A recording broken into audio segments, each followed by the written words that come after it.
the setting. Want to sit down? Yeah, well, it's gonna. Me about Steven Crowder. Restream.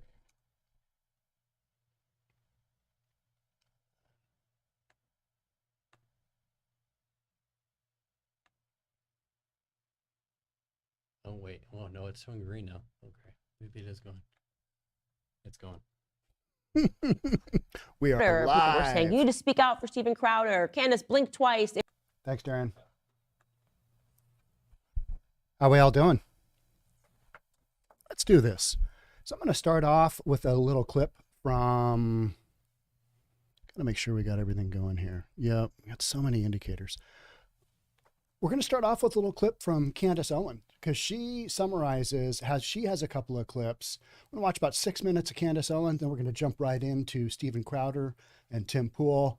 Let's go. What Candace is talking about is she is showing the clips that kind of break down what Steven Crowder is talking about.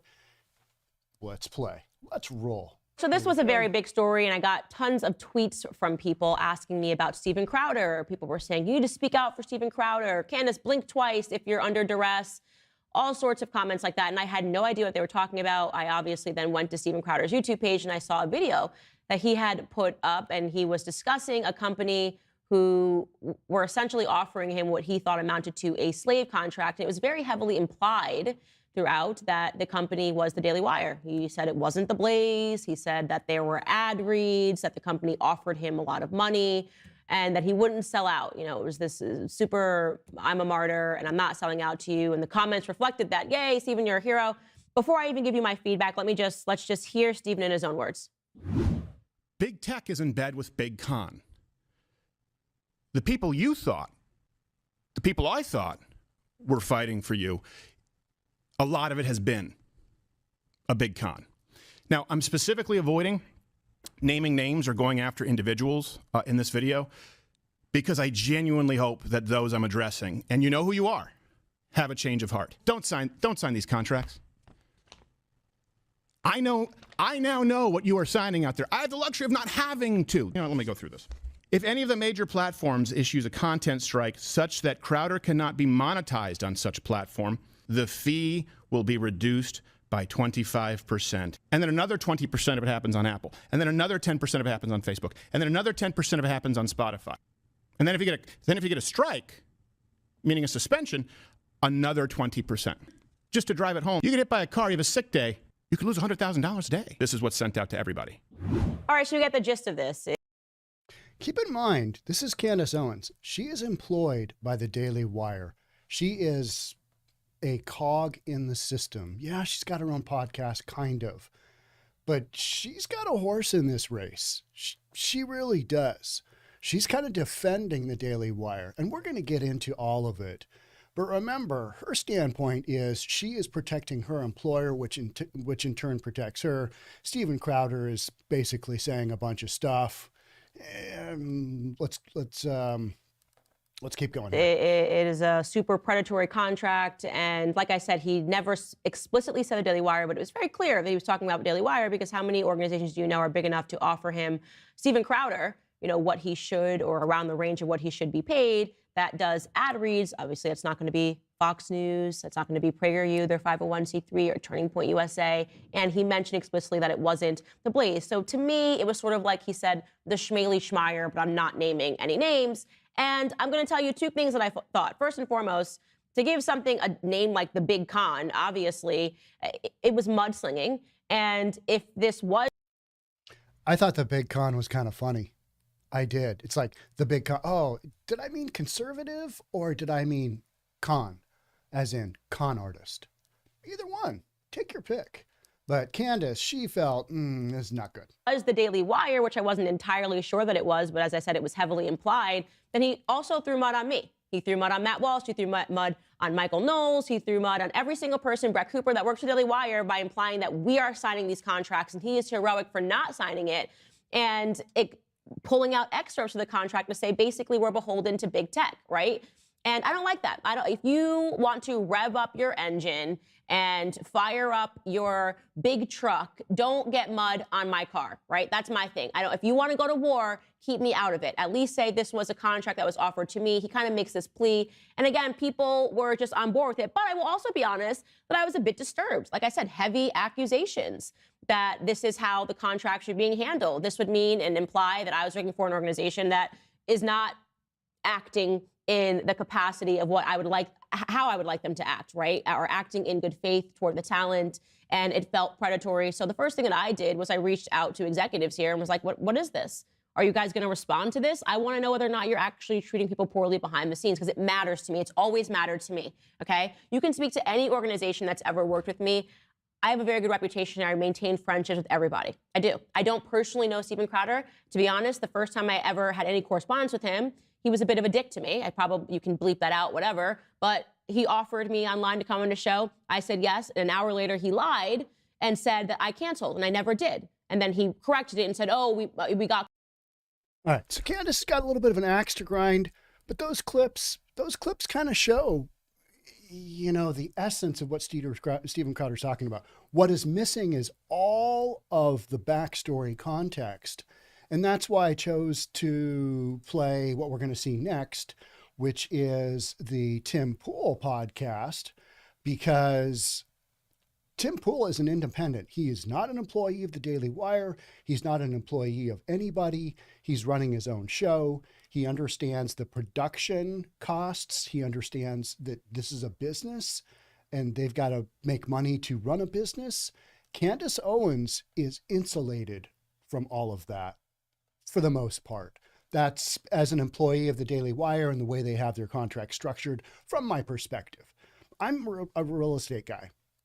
I don't know anything about this media stuff except for, AdSense and ad dollars and, view times. I know a little bit. I know enough to be dangerous, but I'm also old enough to kind of have a perspective that these are all the big swinging dicks in conservative media, right? You've got them all coming together on this one, either, from the standpoint of sharing their opinions of what's going on.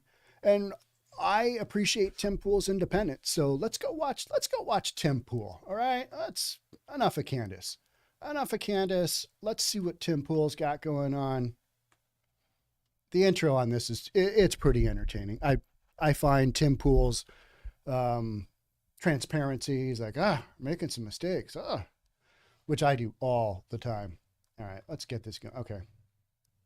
Come on, guys. Make sure the individuals are empowered and can maintain themselves through the issues of censorship and run their own companies after any contracts change. There's a lot of questions here, more than just that. And so joining us tonight to talk about all of this is, of course, we've got Steven Crowder. Yeah, thank you, sir. That's a little roomy. Is there a way for me to adjust my headphones? No, I should have done it beforehand. I'm an idiot. Actually, yeah, we don't. Colin can do it from his end. The new studio has the modules where you can control, but we're. I also got these armrests. I'm like hitting the table, so if I look like an idiot, it's probably. You can lower the seat. How do I do it? On the right side, there's a lever. This it's the time. It's the front lever of the two. There you go. There you go. Now everyone's gonna think I'm super tiny. Yeah, now you're short. I'll adjust your camera. But and also you brought your CEO, Gerald. Gerald Morgan. Yeah, now officially. Just became CEO in the last couple of weeks there. We'll have to adjust these cameras. So, Serge missed his flight, I guess. Is that what happened? Sounds like it.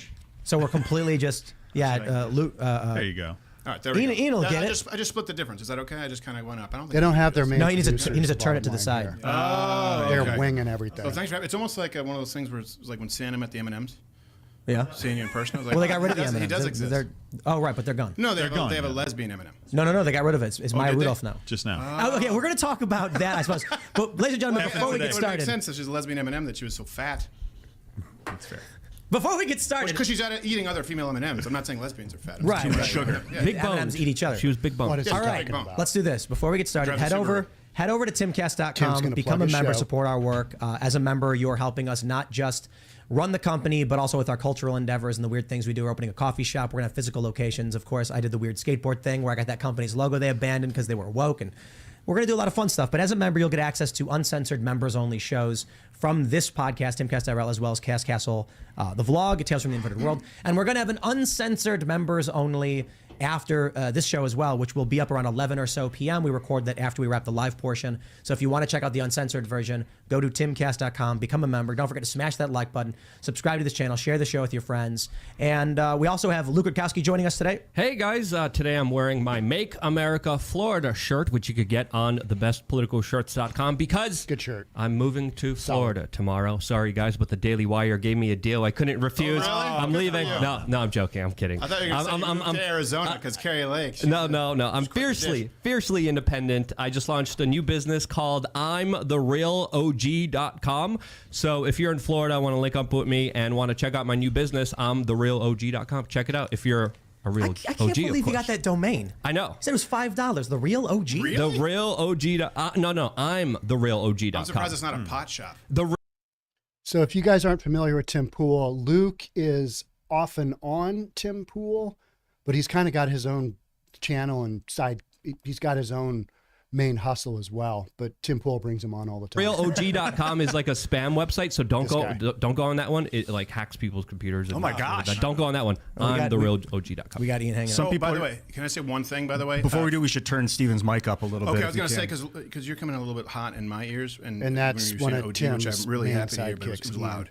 So do you want to maybe Got it. bring Steven's headset down a little and his mic I up a apologize. little? And one thing, I looks was like which a camera nut am I talking job, into but there? every now and then People there's who are a watching the live word of stream wisdom. on my YouTube channel or Rumble, it's only going to be the first 20 minutes. There's really no other way to reach you, like with a post, and then just head over. It's Timcast IRL, right? YouTube.com/TimcastIRL. Perfect. So And you can all add of you us- head over there now if you can, but in 20 minutes, it's not going to be here. Or Timcast.com. We just have it embedded on the front. Oh, so awesome. that's Well, easier. I'm glad you guys are here. The drama, personal stuff, I'm not really interested in as much as the contracts themselves. I've been thinking about this since 2006, 7, 8. Like, I'm similar to you, Steven, Yeah, been you making helped internet create, videos. can I say, Maker Studios, Maker, yeah. I was only verbally, we would hang out, me and Ben, Drama and the Donovan, and contracts, Dan Zapinski up in a hotel room talking about creating a union for web actors. Right. And it's evolved into now, it never really happened. And now I think there's a technical solution and we don't need to make paperwork necessarily. Because, I mean, I don't like trusting people with paperwork anyway, personally. Yeah, I mean, my problem isn't so much with paper itself.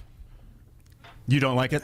No, my problem isn't so much with paper, but it's what what's it printed represents. Yeah, on it's what's the printed paper. on the paper. Right. Tends to be the issue. No, but I remember I was with Maker, and then it kind of morphed into something where, the whole idea, right, was they were going to help protect you, get better advertising rates, and then, I said some things like, hey, we can't be repping you anymore. They turned into Studio something. I think they got purchased Was by it Studio Disney. 71? Was that what it was? There were a couple of them, right, that were Yeah. out there.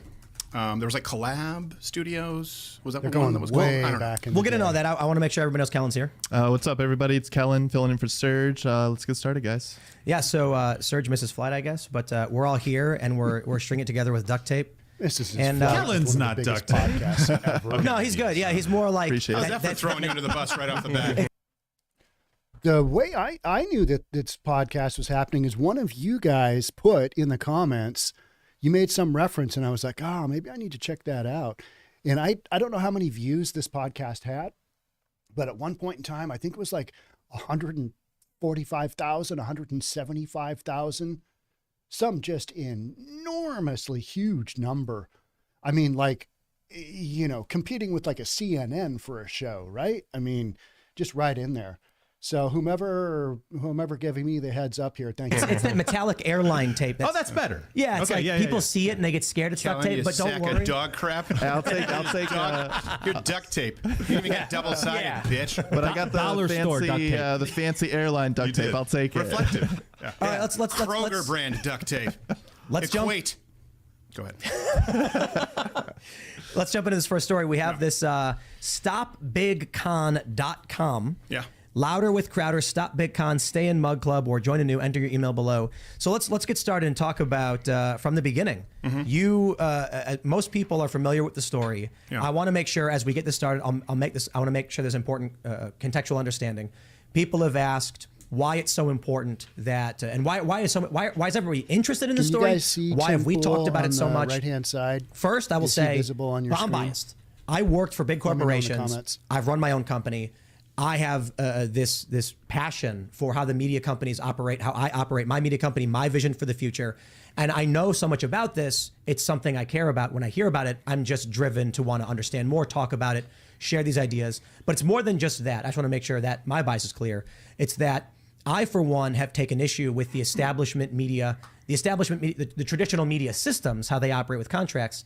And so trying to build something different, I see what Crowder announced and what he's talking about, and I ideologically agree. So this conversation could change the shape of how media moves forward as the corporate media system is dying, firing people, laying people off, and an independent ecosystem is emerging with these networks. Which form is it going to take? It could go completely corporate, it could go completely independent, it could be a mix of both. But this is a conversation that is extremely important moving forward. So we're hanging out with Steven Crowder and Gerald, of course, to talk about all this. The business side more. I don't really take care of the finances as much. But what's the story here? What's the story? Well, first off, let me set something up off the bat. I want to make sure that everyone here knows. Like, I know that you guys have made very clear that you're monetized on YouTube because you believe that you can fight against big tech by sort of operating to some degree within the rules. But you've been very transparent about it. And so I don't want you to think that is at all the same as what I have a problem with. And I mean, we can go back to a few things. Look, it really comes down to what's right. It really comes down to what the truth is. And this is something that's been a long time coming. Gerald actually came on as CEO because we're being batted around so long. This is years and years in the making. I get the point with corporate media. The issue that I have with many in the conservative side of this sphere is the fundamental misleading and dishonesty. That's what I have a problem with. And you see that here as this story took place. Kind of it started right where we released this video. We didn't, and it was just by design, didn't name names because there could be a litany of contracts that are similar to this. A lot of them are often verbal offers. We mentioned it could have been Fox News for all anyone knew, and they're the corporate monolith. There's about 4 or 5. I would say we have 4 or 5 offers, and then there are other investors who come into the space who just want to dump in a whole bunch of money. Daily Wire here outed themselves, and I understand that people are saying, well, people knew who it was. Well, that's because some of the people who were under those contracts said, yeah, I recognize. And when he says Daily Wire outed themselves, he means Jeremy Boring released a video, about an hour-long video. I've watched all of that. And if you haven't seen that, that's the interesting, that's the flip side. That's the business side to what Steven Crowder's talking about. Recognize those contracts. And Candace said on this show, I recognize the terms from my contract. Here's the thing. I said, this is wrong. Penalizing conservatives, and I believe this to my absolute core, penalizing conservatives on behalf of big tech while taking money from people who are paying you, investing in you to fight big tech. That is what they're investing in. That is what Mug Club is investing in. That's what subscribers are investing in. While simultaneously penalizing conservatives is fundamentally wrong. I had that conversation, said, look, just please give me your word. You're not going to be doing this with other people who, as you well know, when you start in this industry, don't know better. Immediately after that, right, the conversation was, Crowder is making a big deal as a dick about money, right? Basketball money. $50 million a year was the implication, which you know is not true. People aren't saying that now. That's not what people have a problem with. What people have a problem with, I understand, is the idea of a phone call. And now the narrative has shifted to betrayal of a friend. That's what people want to say. I say last straw. I say this is something that I've watched, experienced for years, tried to give every possible out to do the right thing, and have tried to do the right thing in the way that we run our own business. Saw the gaslighting, the bully tactics that take place behind the scenes of other creators, and knew it wouldn't be myself. So now the narrative shifts to how could you record a phone call, betray a friend? This is Crowder's spin. It was just about money. It was just, this is just business, and now it's, hey, we're really good friends. Well, which is it? I mean, you kind of have to pick a lane, right? Are we good friends, or are you sending out a boilerplate contract that you demand of everybody, according to what they say, that have 110% penalties on behalf of big tech? And the issue with that is that it's dishonest. It's a tactic of the left. It's a tactic, the same kind of tactic that you see from the left, the gaslighting, where... All right, so he's equating the penalties in the contract to the left, when in fact it's more of a business. This is how you run a business in this sphere, in this domain. He's kind of taking bits and pieces here, which I'm not a fan of, and I don't believe that's correct. However, he's got almost 6 million subscribers on YouTube, so here we go.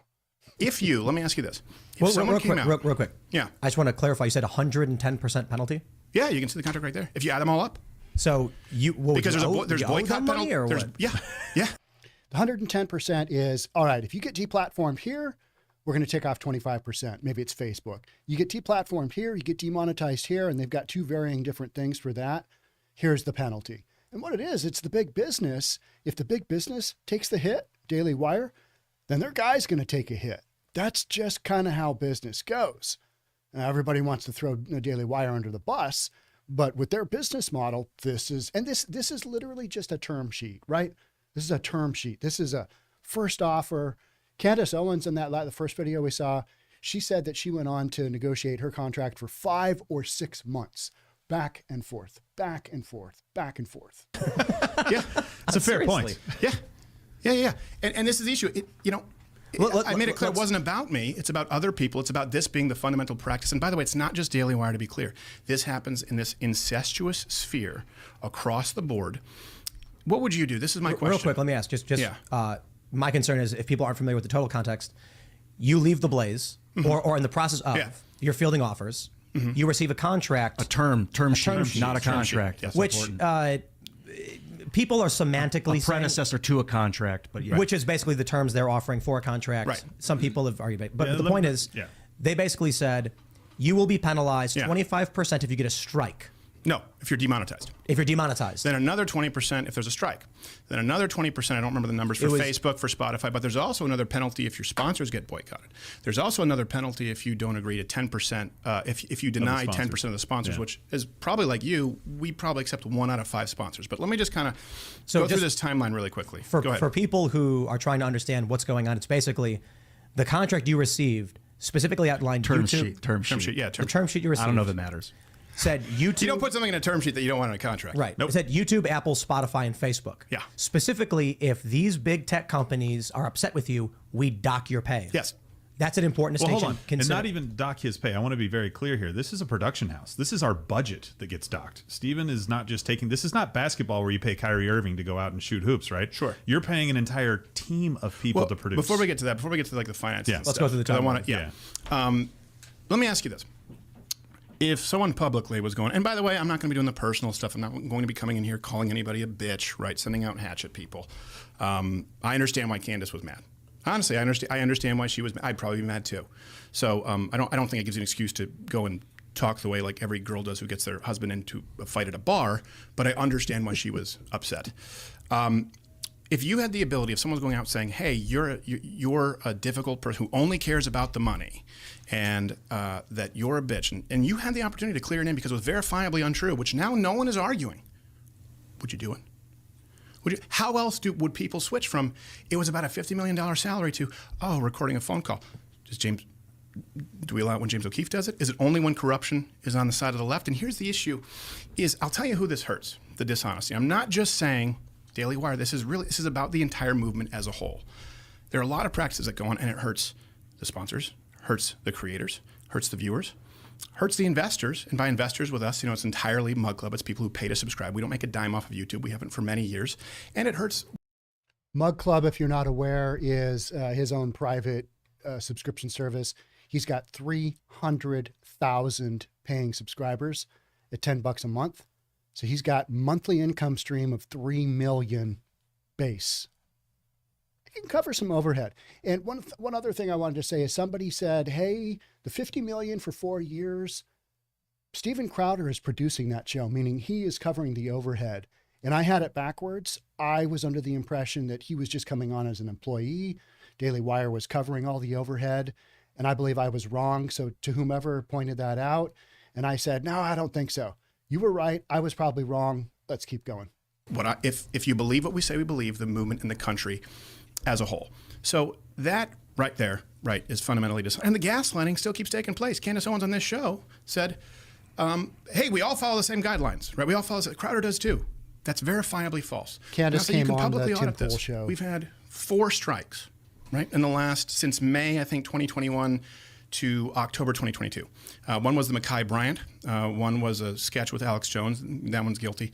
One was as charged. One was him quoting the CDC. And by the way, none of this will get you in trouble because you can say this now. Him quoting the CDC. I did, yeah. Bringing up the CDC numbers on flu deaths for children versus COVID. And we were saying this is interesting science, right? That COVID kills more senior citizens, but for some reason it's significantly less lethal to young people, to infants. That science is accepted now, so you won't get a strike. But that was one of the strikes. The other was when we had Carrie Lake on in a gubernatorial election. 4. How many have taken place from Daily Wire? You guys, 0. Now here's the thing. I'm not saying it's a badge of honor. I'm not saying that it's a badge of honor to be suspended. If they came out and said, look, he's talking about strikes we demand, on YouTube. As, Jeremy said in his 55-minute video, we demand that all of our creators follow these rules that YouTube and Facebook set through punitive practices in mandating of our creators to do so. And Crowder's a little bit more of a rebel. You know what? He's been banned for 4 times. And that's not the same kind of, that's not a problem. The problem is saying that we all follow the same rules, because so that's all publicly verifiable.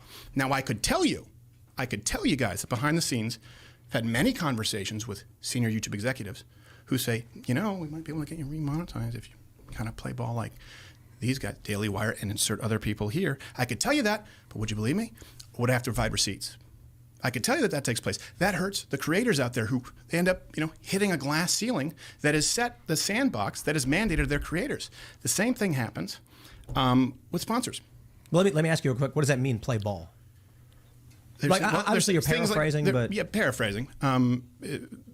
Titles, subjects, not talk about this subject or not talk about it in this way. Yeah. Maybe soften. Don't use these words. Maybe change this a little bit. This happens a lot right behind the scenes, and that makes. This happens to me every single day. I have to make a choice. Do I put this on my subscription channel? Do I let it roll here because I'm going to get more views here on YouTube? Am I going to get in trouble? I have to self-censor every single day. I have to self-censor myself here. And censorship, like somebody said, is censorship. So it's a matter of varying levels of what, as creators, we're willing to deal with. And I've got a tiny channel. I am a nobody in this sphere.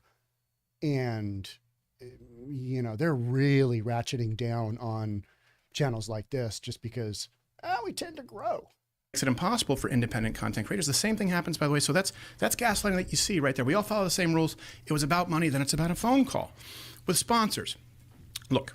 But if I could ask you, did YouTube reach out to you and say, hey, do you want to play ball with us? Yeah, we have conversations all the time with YouTube. Got it. Matter of fact, I can tell you that, here's the thing. I'm not going to be providing receipts to people who don't want to be involved, right? Yeah. There's a difference between single-party consent state and wiretapping. You don't rope people in who are victims. But if it's an entity that you believe is predatory, that's the difference. There are good people at YouTube. There are some good people there who but their hands are tied. And guess what? Everyone else's hands are tied. If you say, hey, we're all trying to fight this system that exists, but you're not. You're mandating that you exist within the system. Only one person is saying, hey, you know what? If you want to be monetized and you don't, that's fine. And one is saying, you have to fit into this box. Very important context to this is... obviously, after you put out the first video, I've talked with a bunch of my friends, and they said, look, Daily Wire is trying to run a business. If he gets banned off YouTube, how are they going to sell ads? How are they going to do the sponsorships? Where his views are gone. Yeah. And I've seen people tweet, all of Crowder's views come from YouTube anyway, so he'd basically be unmonetizable if he was banned. And then I point out, first of all, that's just categorically false. Yeah, it's not true. Because Rumble exists. And Ben streamed there for the first time today. And this is an important context. The contract you were offered says Facebook, Apple, I said YouTube, Apple, Facebook, Spotify, but it didn't mention any of your views from any other platforms. And there's Google Podcasts. They get views. I know the numbers. Obviously, it's not the same as say Apple, but it's interesting to me that for a lot of people, like Dan Bongino, for instance, had more subscribers on Rumble than YouTube. Yeah. It's interesting then that their attitude is if you're banned from YouTube, it's a 20% fee reduction, which you mentioned. Nobody outside of Dan Bongino has millions of subscribers on Rumble. Nobody outside of Dan Bongino is getting the views that Dan Bongino is. Nobody. Nobody's making money on Rumble. You just don't have enough eyeballs. It's not there. That's why it's not in the contract, because it's irrelevant. It's a non-factor. There's no money being made there. Maybe there will be in the future, but for a contract right now today, not happening. Mentioned includes your staff 25. Salary, 25. And then, 25 for and then another 20. It's 45. In other words, for us, right off the bat. And this is the thing. I said, like, is this an accident? Like, in other words, okay, we're good. Well, let me friends. But hold on a second. Does anyone here have a problem? Do you not believe me when I say we haven't been monetized on YouTube for 3 years? You all know that, right? Of course. Literally, and we're not that close. 0 days, or did you have? So what happened is we were demonetized. How many years ago? Then someone accidentally demonetized us for like 4 months, and then demonetized. And then demonetized again. We're like, what happened? And they were like, yeah, actually, no, sorry, you're demonetized again. I was like, well, skunked again. So what did we do to get monetized, basically? But of course, they can't answer, right? I want to make sure this point is made clear for everybody, because this is a very important part of the argument. When I heard it, if the point is you can't sell ads or build an audience because YouTube banned you, and that's it. but you're getting 85% or more views on Rumble. The question is, why no penalty for getting banned from Rumble? Why is Rumble not a consideration in the contract at all? And why don't they simply say comparable views instead of the platform? Like, if for every 1 million views per day you lose, we dock you X%. I can answer you that question exactly, because So what happened? it's fundamental to the business model. And I was informed of that. It is fundamental. In other words, there are plenty of options out there, right? He can tell you. I get excited when I walk out of them and go, hey, how many people were tuning in live on YouTube? How many on Rumble? They go, oh, it's tipped. There are more people on Rumble. Sure, I've been on YouTube for a long time, since 2006, but it doesn't mean that they don't change, right? And the issue is, I think it's a great thing to use these platforms. There's a huge difference, by the way, between being monetized and being on the platform. Yeah. But ultimately, if we believe what we say, we have to be trying to get to the point where we know that fast forward 5 years, you can't speak the truth on YouTube, certainly not if you want to be monetized. Super good question I want to read here. If Crowder did not, and thank you, if Crowder did not like the terms, why not reply with a counter offer with what he wants? Crowder basically said, hey, I've got a bunch of offers. I need your highest and best. Daily Wire did their offer, and he said, nah, we're not even close. And the Daily Wire's offer was not the highest offer. Crowder came back and said, I want a highest and best. And in real estate terms, it's kind of a dick move.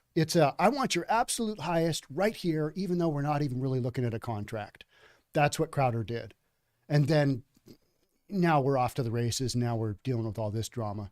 So he did come back with a counter, but he wasn't really playing ball with how these contracts, like I said, Candace Owens spent 5-6 months on her contract, which is normal in a multi-million dollar media company type contract situation. Steven Crowder, to me, a lot of this is a setup for what he's going to launch independently. And, go Steven. I love all these people in this sphere because I think they're fighting for the right thing. It's how they get there. I like some more than others, as you probably do too. Monetized. But there's this jockeying for position with people who they see as competition. And the issue here that I've always made clear is the locking in of these punitive contracts that mandate and enforce big tech policies and guidelines as a matter of business. And that hurts creators. And the same thing, by the way, when we're talking about misleading practices with sponsors, there's no problem. Right? And this is all publicly verifiable. I want you guys to be able to audit this so that there don't have to be as many receipts provided. You market your channel, right? I think we probably have some ads running right now, like Spotify, hey, if you like this show, tune in on Spotify. Yeah. But there's a big difference. We know that there's a huge problem in our industry of pay to play. Now, you can do that. That's fine if you want to grow your numbers. But what is that? So pay to play means that you can buy views, right? You can pay to play. You can run your video as a pre-roll ad, and people see that number. But really, a lot of them are 14-second views, 8-second views, but it still clicks that counter. The closest apples to apples comparison that you could do right now is you could go out and take, let's say, not this controversy because there's cross-pollination, but Ben Shapiro's a huge show. Of course he is. But go take some videos there right now that have 1 million plays. Go month after month. Take a bunch of them. Look at the likes. Look at the comments. Take videos from my channel. It's comparable plays. Take them with 800,000, 600,000 plays because we've converted them a lot to Rumble. Look at the likes. Look at the comments. It's startling because it's a lot easier to buy plays than it is to buy likes and comments. That's not a problem. Well, are you saying that the Daily Wire is buying views for their content? I'm saying that they run the videos. This happens not just Daily Wire, to be clear. Stop Big Con is designed because it's the entire industry. And what happens is, yes, these views get inflated. There's nothing wrong with running ads to increase the video count. The problem is this. When that is used to then go out and set sponsorship rates. And then, this is what happens with creators. When you sit down with sponsors, and these are hard-earned dollars, right? A lot of them are mid-sized companies. You run them on this show, and they say, yeah, but you know what? We didn't get our money's worth, and this person is the #1 show. Because they go out and they say that they have these numbers, and they set what happens? They drop those rates across the board, which hurts everybody, or they pull out altogether. Now, you can publicly verify that information. Now, I could tell you guys that I've had conversations with sponsors that say, we're not going to be running in the conservative space because it's just not as effective as we thought it was, or we're going to be pulling out. And content creators just say, why am I getting these low advertising rates? Here's the issue. If you're some kid, and by kid, I mean, you could be a 40-year-old with a smaller podcast. Let's say you get 250,000 plays. Not as big, but good numbers. Let's say you get 500,000 plays, right? Good numbers, but they're real. And you are a conservative, and you're trying to grow this. And then all of a sudden, your content, YouTube is saying, can't say that, can't do that because of the box that's being created by all of these companies in big conservatism. And then you're trying to make it, right? You're trying to make it something that is financially solvent, and you can't because sponsors no longer have faith in this side of the industry. That is something that hurts those creators. And this is something that, so the creators are That's absolutely true. 100% true. So the way I'm able to make this work is I have other income streams. Hurt, the sponsors are hurt, the viewers are hurt because I just want to finish this one, and then any questions you have. The viewers are hurt because they feel isolated. They feel like their views are not represented, right? They go, hold on a second, I'm conservative. Why are none of the top people saying whatever it is? X, Y, Z. And the investors are hurt. And I don't mean billionaires. In our case, it's people who invest when they sign up for Mug Club. They are paying us because they say, we know that you're demonetized. We know that you don't run nearly as many sponsors. You're very selective. And we think we are giving you our dollar in faith because we think that you are fighting for us. Imagine, let me give you one final parallel world there. Imagine if we left the blaze, okay? And this, again, the issue is that everyone is demanded to sign these exact same contracts. That's what they said. They've been very, very clear about that. It's just business. Imagine if Mug Club leaves the blaze. And let's say we come back 2-3 months, okay? And we come back, and all of a sudden, I don't talk about vaccines in the way that I used to. All of a sudden, I don't talk about election integrity like I used to. All of a sudden, I don't host Carrie Lake in the same way that I used to, or host her at all. And all of a sudden, all the parodies, the sketches, the sweeping epic, like a parody of Saving Private Ryan, or There Will Be Blood, or Schindler's List, whatever it is, you don't see any, change my mind, you don't see any of those anymore, but you see 4 or 5 live reads. I'd be the definition of a sellout. And I would be selling out the people who paid for something different. Only one group of people here is saying, you have to fit into this box. I'm saying, you got to let some people let the freak flag fly. I don't care if you want to be monetized or not. Don't lock people and punish them on behalf of big tech when you claim that you are fighting them. And it is everywhere. And it's disheartening. I'll tell you a story. I think the people who have watched my content consistently know about this. It was called, some refer to it as ad rights sales, ad rights buying.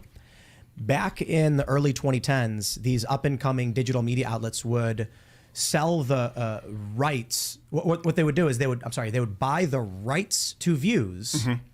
So let's say you're a company called like badbehavior.com. Some word that represents people. Why'd you pick one that is clearly going to direct people to hardcore pornography? I was just going to say, that sounds like a porn channel. All right, let's just say goodbehavior.com. Skittles and Rainbows website, okay? And same. How many of you guys already looked that up? Bodacious M&M's website. Let's say you're a big brand, and you get about 30 million views per month. Mm-hmm. That's not going to cut it. You can sell a premium idea. There would be these low-tier websites. You've seen them before. You'll see an ad and it'll say, guess what this celebrity looks like now. You click it. Mm-hmm. And then it'll say, here's the celebrity throughout 25 years. And every photo has 50 ads. And you click next and it loads a new page with 50 ads. What they're doing is harvesting views. Right. So then this website that nobody knows the name of, nobody visits, tricks you into collecting a view. They then sell the rights to those views to a premium network.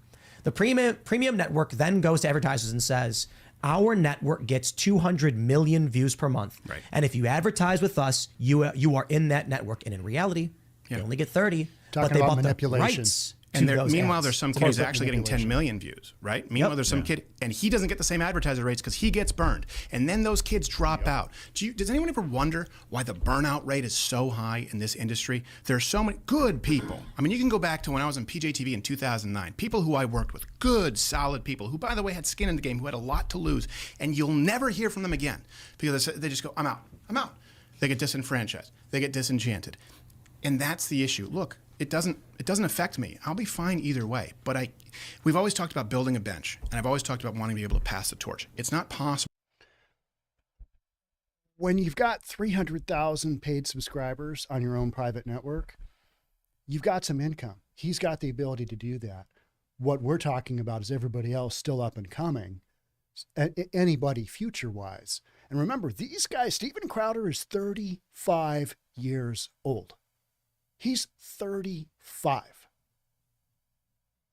I look at him, I think this dude has got to be, he looks good for 45, right? To do this way. And by the way this is true. He's also really jacked. Right now, I have said, I don't want to do this. Again, I've been thinking about this for a long time, trying to work behind the scenes, trying to work within the system until I realized there's just no interest in doing it that way. And then you say, okay, is our move, this is why we lose. Conservatives wonder, what the hell, with the midterms, what the hell happened? Why do you think? Why do you think people like Lindsey Graham, like Mitch McConnell, nothing personal against them, why do you think that there are people out there and you go, how do they not get voted out? Why do you think these are our decisions for speaker. These are our choices. Why do you think you constantly lose? Because the people who really do want to be the vanguard at the cutting edge, they burn out and they leave because they can't compete against it.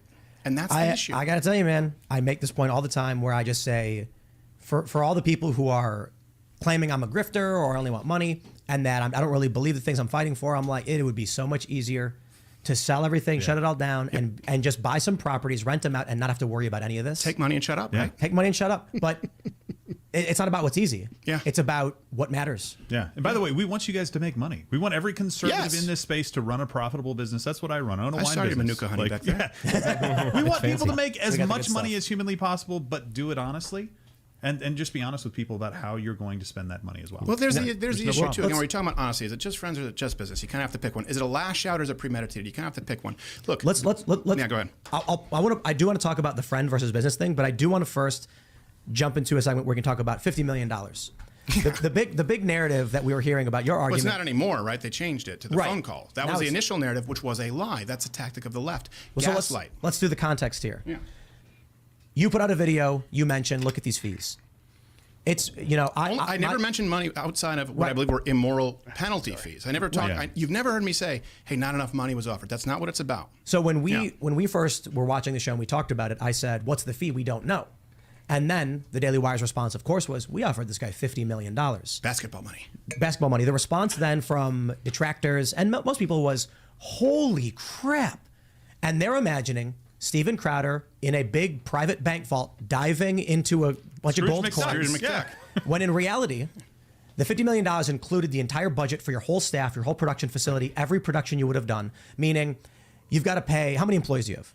About 25, soon to be 30 something. Soon to be 30 something. Now, if you want to do production on a skit, we're talking maybe 30 to 50K, depending on the size of the skit. This is what I was talking about earlier that I got wrong. I didn't understand, or I didn't pick up. I just assumed that the 50 million for 4 and then the 25 for 2, was it? I think it was an extension. Steven Crowder was not responsible for his own production costs. And I was like, oh, 50. Okay. All right. I don't know what the production costs are. I'm not privy to that. But this $50 million offer, there's a lot of expenses. He just got through saying there's 25, 30 people. Those are not cheap people. These are not, $18 an hour workers. Skit. Yeah. Every time we show up to do a change, my minus $50,000. 50 Yeah. security, Millions in legal each camera year, work. millions of Payroll dollars in every year. equipment, payroll, millions of dollars in taxes. It's the merging of, what was that? It's theft. Yes, I completely agree. But let me just say, Wheelhouse. I'm on your side on this one. Everybody can know my bias. The reason that really bothered me is because I run a company. I know how much money we make. And there are people who assume that revenue equals money in your pocket profit. And it's like, no. If they're giving him $50 million, it sounds so wonderful. They're until assuming you're dumb. They're treating the audience like they're dumb. Again, Well, I no. think- A lot of people don't. But here's don't the thing. understand this. People don't understand because they're assuming that you won't go and do research. Look, $50 million basketball money versus $12 million. If let's say Marvel says, I don't know, the new Thor movie is $200 million. Is that Hemsworth's salary? It's that simple of an analogy. Yeah. But the issue here, and I'll let Gerald kind of talk about that more. The issue here is like, I think that these people at Daily Wire, they've said that they're very business savvy. They're running a business. So are they very business savvy? Are they dumb and don't know that $12.5 million a year for an entire production house is what we're actually looking at? Or are they lying when they say it's basketball money and $50 million salary? I think Candace Owens at one point got up to like 140 or something. I don't So really. you said you wanted $30 million a year or 140 And the million. only reason people know that's not true, and you've seen the transcript, you ever see me once say, hey, it's about more money? There was never an offer sent after I said, look, it's a non-starter if you don't change these terms, and please tell me that you're not doing this with other people. There was never anything after that where it was, of course the non-starter is, I can't do 5 live reads because we do commercials. let me- I just want to ask one specific question because a lot of people are bringing this up and they're accusing you guys of only exposing them after they turned down your counteroffer. Is that true, or can you add more information to that? Yeah, I don't know why they're saying the timeline that he kind of gave was completely inaccurate. Yeah, there was never any counter offer from us. What Steven said was basically, look, guys, these are the terms that we have a problem with. Right. And if I don't care what the contract says dollar-wise, if these terms are in there, that's bad, and you need to start again. This Right. has to be pulled out. So there was no counteroffer, because I'm seeing a lot of you guys say There was you the guys- agent. The agent. I think my agent. The first they sent this term sheet. The agent said, "Well, if you're talking about 100% ownership, by the way, in perpetuity, forever, meaning, and it's a 6-year contract with no option to negotiate. They have an option to extend for 2 years. 6 years, locked in at that rate. And again, right? How do you penalize someone for money that they don't make? They're not going to lose money on you being demonetized. Now, I get that I'm a special situation, but they said this is demanded of everybody. The big con issue is something that I've been running up against, and everyone in this industry knows for many, many years. They just were arrogant enough to out themselves and to put it in writing and to say, we know how to run this business. We figured it out. You don't know what you're talking about. And of course, after that, another last straw was, then going and trying to take our social media director, and I only showed you that email because he's willing for me to show you. Like, we have our people poached all the time. When you have your ideas stolen and they put more money behind it, not just mine, when you build someone up and someone else comes in and says, hey, we'll offer you more money, they use them for 6 months and burn them out. I'm sure that's an accident. I'm sure the people at the top of Daily Wire didn't know when they reached out to someone who was not looking for a job, who loudly and proudly advertises himself as social media director for Loud Earth Crowder. But I could tell you that on that phone call, they said, we have an entire social media department, right? I said, I have one guy, Gary, and he's awesome. A few days later. I do want to dedicate more Did time. Gary join Daily Wire? Well, No, they came in and tried to hire him. He's not looking for a job.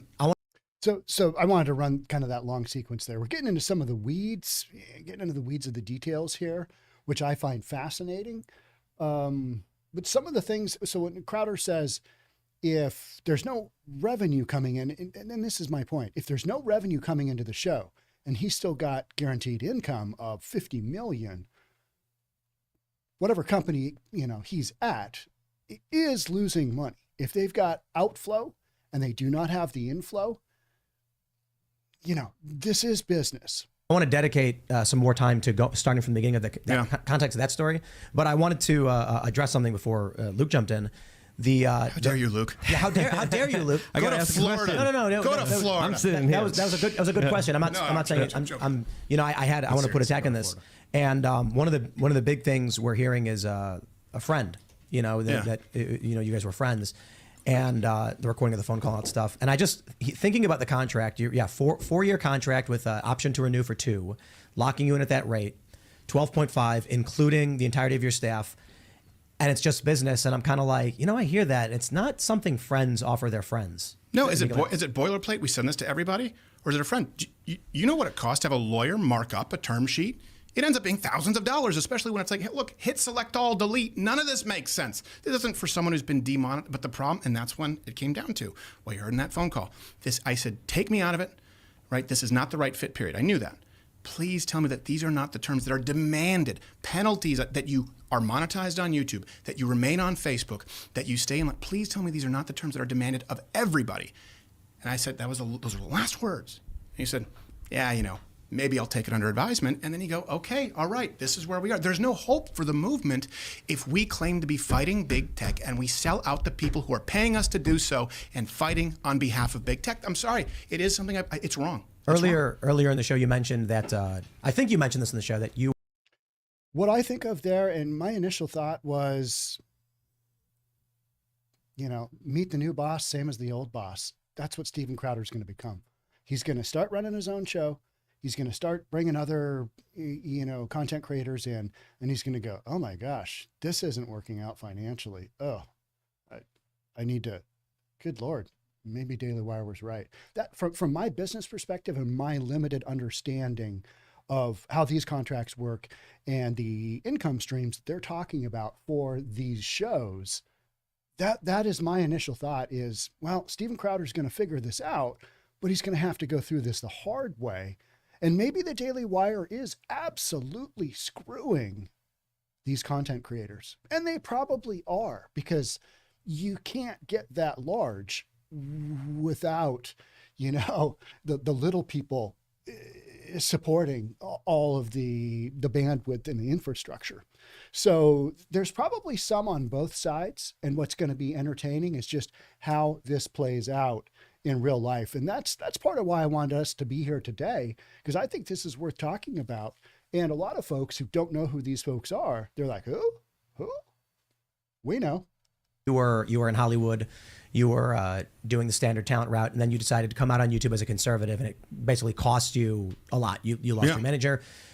You don't come off to me as a lot of, Candace was on the show and she said he's doing it for money. It's so obvious. Why can't people see it? And I'm thinking about that and I'm like, do you believe that? No, I don't. Well, they're accusing you of counter offering. But I understand that. But the first thing I thought was, I'm like, Crowder's already rich. You know what I mean? Like, I understand people are looking at contracts and Not money. really like you'd think. I mean, if they want to do personal tax returns and business tax returns and the charitable givings, we can do that. This is we can do that. We Again, can do it through a third party and seal them because I get private information. We can do that. Gerald will tell you. This is again, people like why I care about the subject matter so much. Yeah. Running this business and making lots of money. I often say, for a guy like me, who growing up in Chicago and being close to the bottom of the totem pole as an American, which is great for the rest of the world. I mean, for the rest, America's awesome. Right. The poorest person is wealthy compared to everybody else. Right. But there's a certain point in terms of having things that I could have ever wanted, and it's a very, very low bar.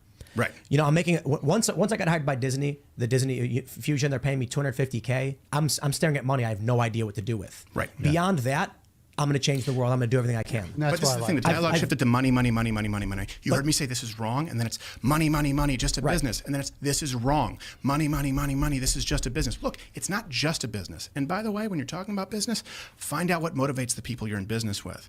I'm not motivated by money. That's not what motivates me. If you look back at the track record in 2009, it was because I wanted to see the system burn, meaning as far as the system that kept conservatives in line. And I mean the liberal system, but then when you realize that it's on your own side, I'm not motivated by money. And by the way, don't leave someone with nothing to lose. The easiest situation is take the money, shut up. Second easiest is go bet on yourselves. You've seen the numbers that we've given you there. And guess what? You make more money, you shut up. The option of say no and say, look, this is wrong and speak out is significantly harder than any of the other paths. The two things I want to say is, my point on the money was I view you in a similar way, that you're ideologically driven, that if you have the resources to do what you want to do and you're living comfortably and taking care of your family, beyond that, I don't see you as the kind of guy who's like, I don't have an infinity pool and 3 Ferraris in my garage.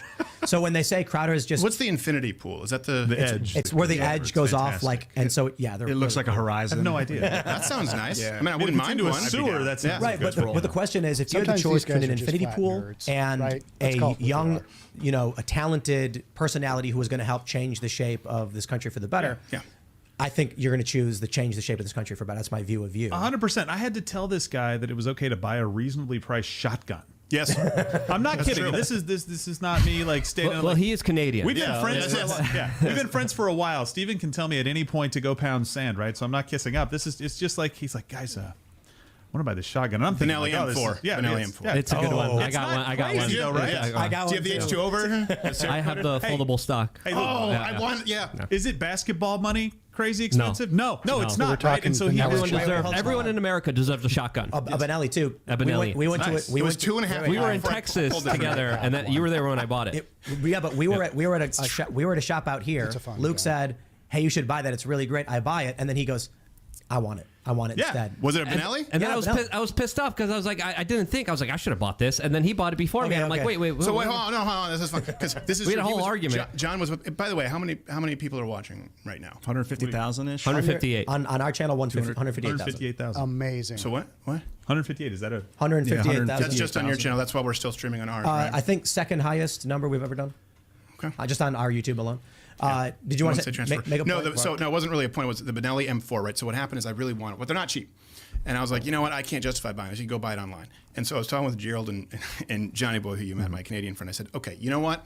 If I go into, because they're like unicorns, they sell out right away. I said, if I go into a gun store to pick up something up or something, and it happens to be there, that's God telling me he wants me to have a Benelli M4.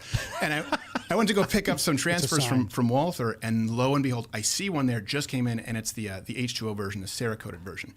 And I don't think you were with me, but Johnny Boy was. And I was like, I still don't think I can justify it. He said, if you don't pay for it, I'm going to buy it. And of course, I knew that it would be far more expensive for him. So I bought it, but it took a long time. I'm not really motivated, but it is a nice shotgun, though, I will say. Yeah, occasionally, there are some things, if you're going to spend money on. Oh, a tool. Any tool that you want to learn something with, like a guitar, too. You want to get a good a really good tool. Yeah, or like knives. Like if I have like there's a huge with steel and knives. Okay, sorry, Tim. I know we're giving you. Let's go. I love the Benelli stuff because I got one. I wanted to make but I got to make a point about Tim you used to be said in anti-gun. 2009 you were like you realize that the liberal system is holding you back or something to that effect, and then you eventually realize it's on your side as well. Yeah. I look over to Luke because Luke's the guy who's been screaming since 2006. Like the Republican machine is lying to you all the same. The powers that were being given to the intel agencies and the establishment will be used against you. Yeah. Here we are. Well, here's the thing. You're absolutely right. And let's be honest, right? How can you change all that yourself? You're doing the best that you can, right? But there's only so much that you can do. The difference is right now, at this point, an inflection point in history, as it relates to right-wing conservative media, I can do something. I can't change the intelligence agencies. But you know what? When I ask Carrie Lake on the show, I say, would you disband the FBI? Yeah, I would. Boom. Gone. Suspended. I can do something about that. I can't change the CIA or the FBI. You're probably more effective with that than I am. I'm an entertainment guy. I was a guy telling jokes in clubs, having beer bottles thrown at me when I was 17 years old, voicing a black bear who was the best friend of an aardvark when I was 12, which is clearly derived from hallucinogenic drugs. I love that show. Yeah, it's funny. I had to do the Kwanzaa rep if ever you want to find something embarrassing for the Christmas episode. And that's when I was 13 years old. And I was like, oh, Kwanzaa. And I was like, let me look into this. I should, Daniel Day-Lewis this. And then I realized, oh, it's bullshit. It's Ron Everett, and he beat them with fire hoses and soldering irons. And then I'm doing this song for Arthur. Hey, come together now. It's Kwanzaa time. And I wanted to. Was the pay worth it? Tim was all at that excited. point, I was under contract at 12 years old. Right. So there's not much you can do. I still remember we were called crazy truthers for calling this out as rationally as we did, saying, hey, the national security state is going to be turned around against you, and it has. But No, you're right. At that time specifically, we had a discourse that was kind of free and open. We didn't have algorithms. People were able to see important messages and videos and talking points and content creators.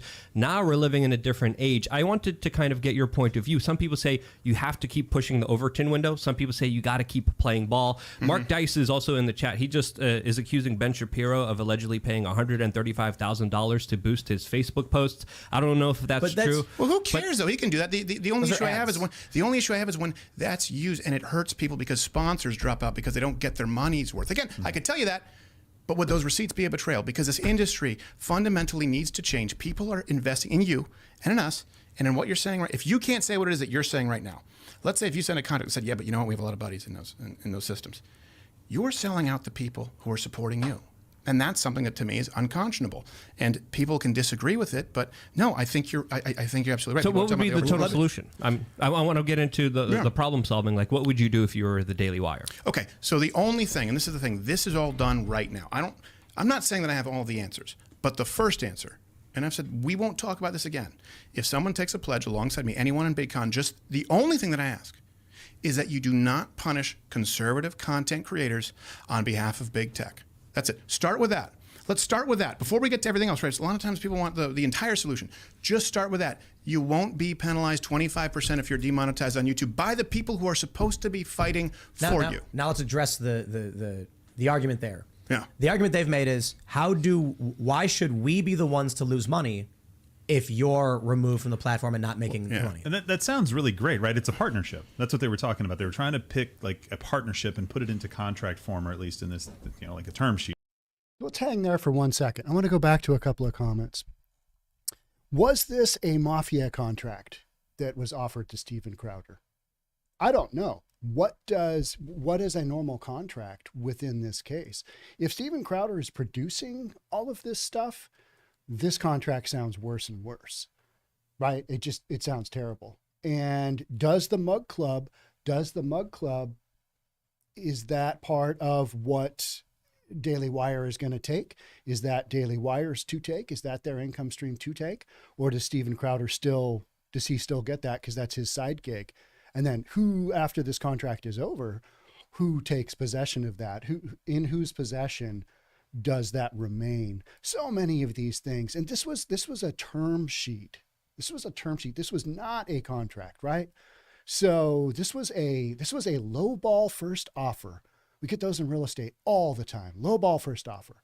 And what do? You counter, and you counter back and forth. And then after a while, you either put together a deal or you don't. Another thing somebody else said was, where's all the talent that Steven Crowder has built up? All right. Yeah, that is a very, very valid concept is that Steven Crowder, he's talking about meet the new boss, same as the old boss. He wants to recreate the wheel and do his own thing, which he might very well do. He's going to have to bring talent with him. And that to me, that was the first salvo that he sent out with that first video was, hey, I want you. That's what I took away from it. If you're interested, he gave the email on his screen.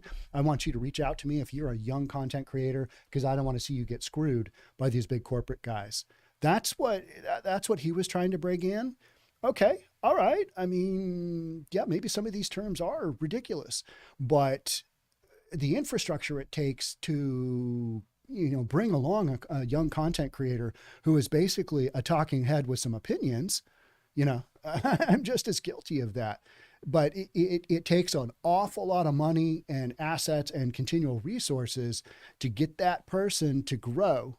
And Steven Crowder hasn't done that yet. So Steven Crowder has proved himself in his own space, but he hasn't proved himself running a company and bringing others up in it. I mean, that is a very, very valid point.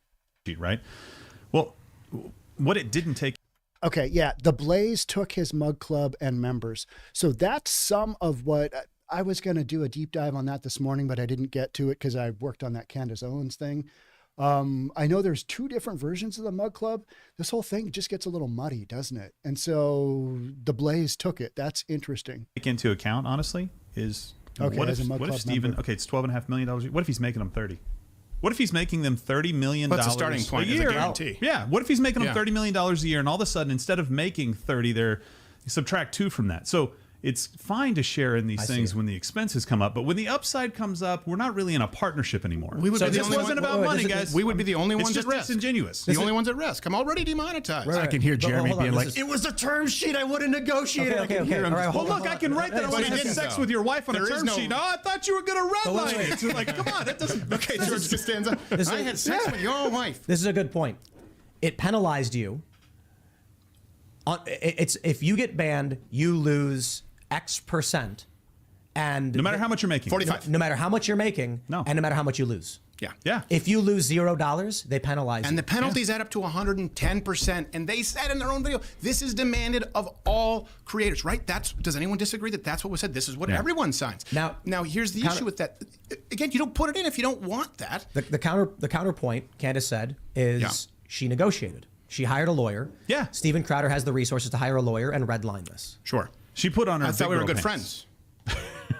I figured thought out we were why friends. Candace was so pissed last So week. hold on, wait. Yeah. I figured it out. I'll tell you about it in a second. I want to let's talk about the friends thing. This is actually a really good point. You recorded co-CEO of Daily Wire, Jeremy Boring, on a phone call. Yep. He says, "I thought we were friends." Yep. A lot of people have said, "Wow, that was a messed up thing to do." It sounds like what you're saying in the context we were just talking. They sent you a business contract that was very bad, that penalized you 110% if all fees are applied, more money than they would actually pay you. And it didn't take into consideration if you made them more money. It didn't take into consideration how much money you made them. It didn't take into consideration if you were banned from Facebook, but Facebook generated no revenue. Yeah. It still penalized you. That's part of it. So here's what I'm hearing. Here's what I'm thinking. If the question is, and I do have qualms about recording the recording, but we'll get into more detail. Mm-hmm. They say you were supposed to be friends. Why would you record your friend's phone call? Mm-hmm. Well, there's an interesting point to be made. Why would your friend send you a very, very bad contract that felt exploitative? And why would a friend not listen to you when you say, take me off the table, it's not a fit? There was never, just to be clear, there was never another offer that came through after I said, these are the non-starters. The penalties for big tech, right? The owning of people's names, image, likeness, their platforms are in perpetuity long after they leave. I said, then we can talk about the money, right? He said they came in low, and I'm sure my gay Cuban hardcore right-wing agent came in high. You find that, but it's like, but there can't be any terms without this. Once I said that can't happen, these terms, the big tech penalties, that's when talks completely stopped. It was never changed and said, of course, all these, it's like you saw in their first video, we have to make money. They outright said that fee structure couldn't be changed. Yeah, there was never another offer after that. I said, look, this is the sticking point. You have to get rid of. Never another offer on the numbers. Never another offer, and not negotiating that out are 2 different things.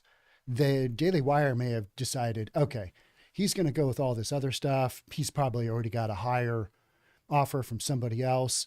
We've already got a whole bunch of talent. Do we want to spend this much to get this guy? Maybe not. So, you got to kind of read between the lines here, right? Rid of all of these. Change it. And also, we can't do this. I'd love to sit as from one business owner to another. You don't have to do it this way, right? A good example is, look, I feel vulgar talking about numbers. Election night. Okay, election night. We had been suspended for having Carrie Lake on. The entire Daily Wire cast on YouTube, less than a quarter of the viewers that we had on Rumble. When we cross streams, their viewership went up 40,000 people. That's proof of product that, hey, look, proof of concept. You can do it off of YouTube. You don't have to. Right. I think you use the platform as long as you can, but you need to start building alternatives. It is fundamental to the business model on the right to not change that. And I'll just point out that we have about 120,000 more live viewers than we average with you being here. So there's something to be said for I think that. Daily Wire's got some creative, a lot of opportunity on their website. Because if all your back catalog was on Daily Wire at no cost to anybody, and they could go into Daily Wire, log in, and then I spend 99 cents on a Crowder video, and then that money gets split between you guys. There's a lot of technical Well, they're already going to be doing possibilities. over 300,000 Mug Clip subscribers day one, right? Now, the issue here is let's take me out of it. Let's say you're starting your own thing, right? You're trying to come up in this movement. And the terms are being set by people on your side behind the scenes where this is the ball that you have to play. I said to Jimmy, take me out of it. It's not the right fit, which I thought, if I don't have a dog in this fight anymore, it won't fall on deaf ears when I say, hey, it's about the next kid. This can't work. We can't have a movement. We can't sell our people out. And that's how I view it. Maybe you don't. They said, this is just a business. These are the terms. But there are alternatives. You don't have to be dependent on YouTube or Facebook. And you certainly shouldn't make it fundamental to your business model when you're telling people that you're fighting them. This has been going on for years. Here's my and view. not just Daily Wire, to be clear. Not just Daily Wire. Pick a name in the movement. Most likely, yes. Here's my view of it. I think the Daily Wire does important work, good work. Candace Owens' BLM documentary, I think, was good. What Is a Woman, I think, was a massive success. That What Is a Woman reached people that I know that aren't political, and that's a cool. In the Daily Wire's defense, they are producing content you are not finding anywhere else. Whether you think it's great content or not, they're the only big gig out there kind of doing what they're doing. Cultural force. So I think I talked with them. We had a meeting. I sat down with Jeremy, with a few of the other guys, but mostly with Jeremy. Jeremy came on the show. Afterwards, he said, hey, if there's anything you ever need, let us know. Thanks for having me on. And I was like, I'll hit you up sometime. We talked about doing Nashville week because we wanted to try out our new mobile studio. Then while we're in the process of setting this up, I said, well, let's talk. I mean, is there a way we can maximize the effectiveness of our operations? You guys are way bigger than us. Of course. But of course, there could be an opportunity that we don't understand that you do. And so we started talking about a variety of different things. Tim's looking to get his music. Ultimately, it came to more. potential terms. It came to requirements. Of all the businesses I've ever negotiated with, the most real, in my opinion, was with Jeremy. It was like I was talking to an actual human being who knew what he meant, who explained the pitfalls, the pros and cons. Look, if we do a deal like this, you're right, it's going to suck because of that reason. That's true. What do you think? And I said, I don't know if that's going to work for us. The joke is, I actually said, what if I want to put up a billboard that says Liz Cheney's a fat pig? And he was like, that's not us. Like, we're not. And I said, couldn't find one big enough? Right. But I said, I'm not literally going to do that. I feel it is kind of crude saying that point. But the point I'm trying to make is that we're roguish. We want to do weird things. Yes. The ultimate conclusion was, then there's maybe we can't work transactionally together. And I was like, yeah. And he's like, but we'll do other cool stuff. Sure. We'll talk with your guys on our shows. We'll have you on. You can come on. This will be really great for everybody. And so my view was like, I agree with you on the contract stuff. But why did it really fall apart? Why did it completely fall apart? Like the deal with the. In other words, what you're saying is they were saying you need to be in this box because it's not about the billboard. Let's be honest. It's not just about the billboard. Well, the billboard was the box. It was like if I wanted to do something that was aggressive and more shocking, the billboard is that point. Yeah. I don't want to put up a billboard calling Liz Cheney a fat pig. Can I ask you something? Yeah. Did they do the thing where they said, we tried to look at outside capital for you for the first time. We couldn't make it work. They didn't do that? They didn't do that? I don't want to give up too much of the details of the conversation we had. Some of the things that Steven's talking about are normal business negotiations. Yeah, they probably sent him a real lowball, offer on that first deal, right? But bringing in outside capital, for 50 million, you know, 50 million or $75 million contract, you bet. You bet. Outside investor, that is not uncommon. You know, is it a ploy? Is it a, you know, a bait and switch type deal? Probably. But if you're in this sphere, expect to get absolutely screwed. So when you do, it hurts just a little bit less. You know what I mean? That's business. It's how big of a beatdown can you take? Can you keep going and take the beatdown? That's all that this is, right? Of course. But I basically said, let's just say I made a big ask of the biggest asks. Mm-hmm. That if what you're saying, you know, it has to be this way, then I have a very, very big ask. And they were like, yeah, that's expensive. We don't know if we can do that. And I was like, look, ultimately what it comes down to is, for those that understand tabletop RPGs, they play Paladin, I play Rogue. Someone commented in Super Chat. Now we're going off topic. But I'll explain right now. Do you not? Someone Super Chatted, they're trying to be rebels within the box. They're warriors of God. That's a Paladin. Basically, think of a stoic monk, a knight following the rules, holding his sword, saying, look, the rules are as such. We will do right to the best of our abilities. Whereas we here at Timcast are like a bunch of crackpots in the bandits' forest, being like, we're going to do what we want to do. It's like the Lost Boys out here. It's a skate park, and it's like a bunch of mopeds. And I thought you were going to throw a basketball in my face, ask me to play. I wanted to yell a bangering. I did bring you to the basketball court. You did. Yeah, I meant the VIP up the half pipe. Yeah, you know, I would agree with you. Right. If you guys haven't seen Tim Pool, he's on this big acreage spread, and he's building a couple of homes, I think. He's got this big indoor skate park. He's got a basketball court. He's got all this stuff. He's a kid, grew up in the south side of Chicago, didn't have a lot of money. He's got a little bit of money now, and he wants to live on his own, off the grid. He's doing his thing, but he's not driving Ferraris. No, he's not. Here's the problem.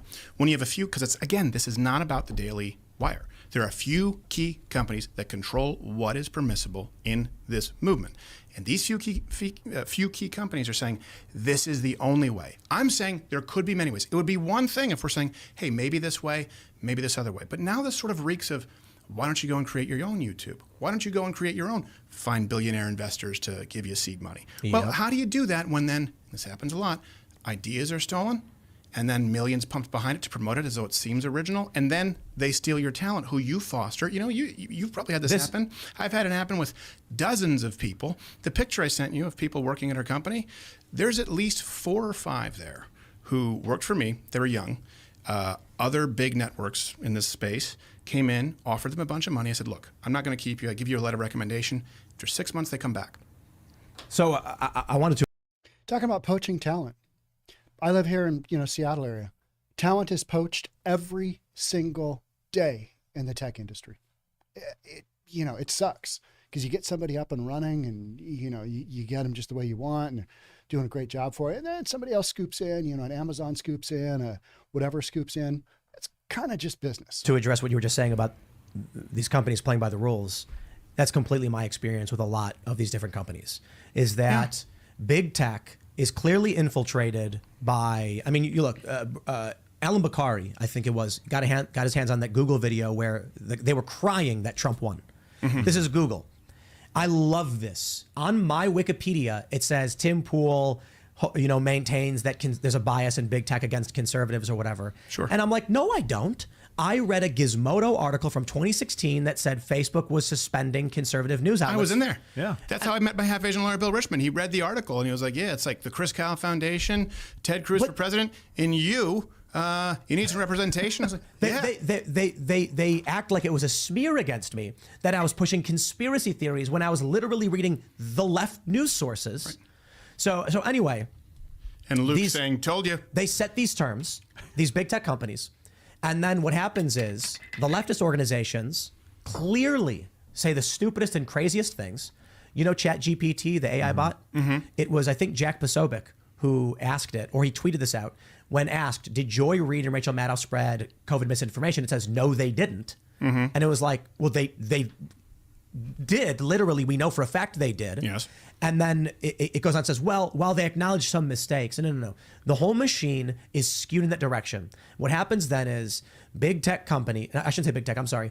Many of these big conservative outlets, I shouldn't even say necessarily conservative outlets, but many of these companies are just like, we're going to set the parameters right here because we're going to be within the box. We're going to be rebels in the box. This is the problem, and I'm finding why I think Candace was pissed too, is that when we refer to companies doing thing, and what happens is the company is a hologram. It doesn't have any availability or any ability to do anything.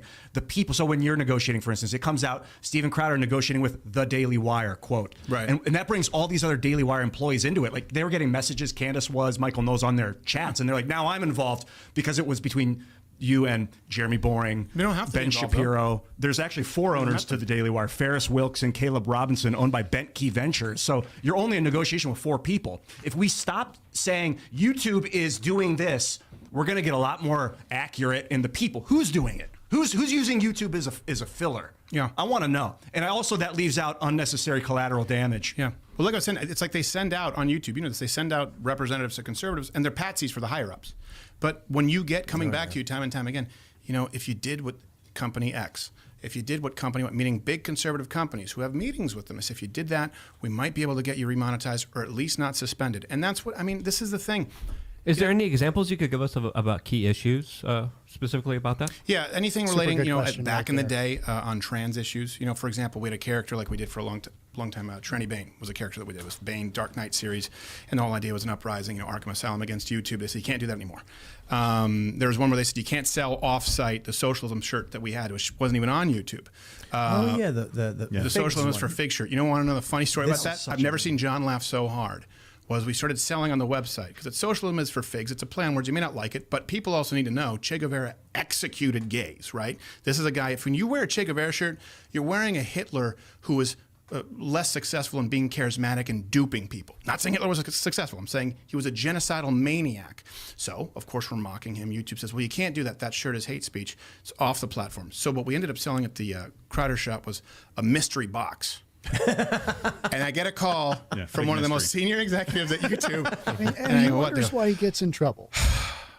We know what's in the box. I was like, I'm thinking someone in Silicon Valley is opening it like, and so we stopped selling. But that's something that's completely off the platform. But the point is, right, you need to be, there needs to be someone standing up to these giant organizations. And when you say, like Jeremy said in his video, well, you know, we only met with Susan Wojcicki once, and we were really going in and defending Steve. I was like, okay, hold on a second. Are you the biggest, most influential, fastest growing conservative network in the world, or did you spend time going in and fighting for the little guy and were completely ineffectual? You can't have both. One of those things is true. The inconsistencies are the issue here, and that's a tactic of the left. Here's, I fully expect them to come out and say, this is a lie, this is a lie, switch the narrative from the phone call, switch the narrative from the money. Now that that's gone, probably a hit list like the Vox Adpocalypse, probably get personal. This is why people don't speak out. This is why good people don't run for office, and we shouldn't be doing that on the right. Bless you. Thank you. I want to pull up this this story right here. Story. I want to look at this email that you've shown me. Yeah.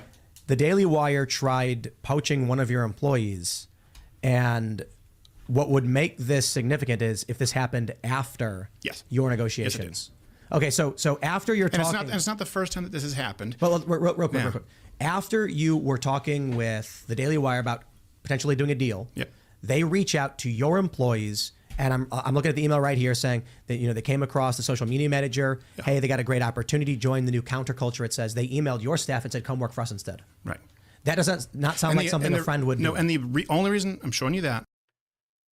Something that's really wild about this industry is it's so small from the standpoint of there are only a handful of really good creators, a handful of really big creators. And this world is so incestuous. They all know exactly who's putting deals together, who's funding this, who's doing this, who's got the ad dollars coming in from this. It's like it's inbred almost, right? It's inbred because it's so small and the community is so small that everybody's poaching from one another. And, you know, I find it super interesting. I'm not going to be showing receipts from third parties who are blameless victims, right? Gary said you can show that. He came right to me and said, hey, look, this came up. I said, hey, they'll probably offer you more money, and I'll write you a letter of recommendation. He said, no, I know you guys want to be monetized. And the issue that took place in the conversation, it might even be in the one that you saw where I said, like, they're like, well, you know, we do have a social media department. I said, well, we do it here. That was the one thing that we talked about maybe splitting, I think, at some point. And I said, I have Gary, and he's awesome. So he was named. How long after you did that call about the term sheet, did they send this email? I don't know the day. I know it was definitely after the talks completely fell through. So you probably have the timeline, but what happened is there was a week where the election happened, right? Rumble, because we were banned from YouTube going into the election, which I'm sure was a chance, just happenstance. And then we did that, and I thought I was really kind of securing the future, for my children. Because I'm like, okay, there are other players in this space. People kind of know I'm a free agent. Our performance on election night is going to be big because last time it was the biggest election stream ever, right? It was like 16, 17 million people across the platforms. We're only doing it on Rumble. So wanted to do that, and I was really nervous. Okay, it went well. Then I did 2 shows at the Ryman, the original Grand Ole Opry in Nashville. And some Daily Wire people came out, and the shows went really well. I mean, if people need, eventually I'll release a special, but if people need to see the clips, standing out to both shows, and Dave was there and did fantastically well too. And you think, okay, you can't do any better. Ruben? No, it was just me and Dave. Oh, Dave Landau. Dave Landau, yeah. Sorry. No. Yeah. I guess it could have been Ruben. I guess he does comedy stuff with Peterson. Yeah, Landau. And then after you gave me that look. No. I was very confused. I thought that there were hallucinogens in here from because that's the first thing he asked me. He's like, "Have you ever taken hallucinogens?" Said it wasn't in there. Yes. Then after that, trusted you. So after that, we'd had those conversations about like this. These are the sticking points, right? And please, like. We got to figure out a better way to do this because it stifles the movement. After that, it was, we're not going to be able to come to any kind of terms. And that was for sure after that conversation. I made one final plea. After that conversation. Final plea, and that called like, take me off the table.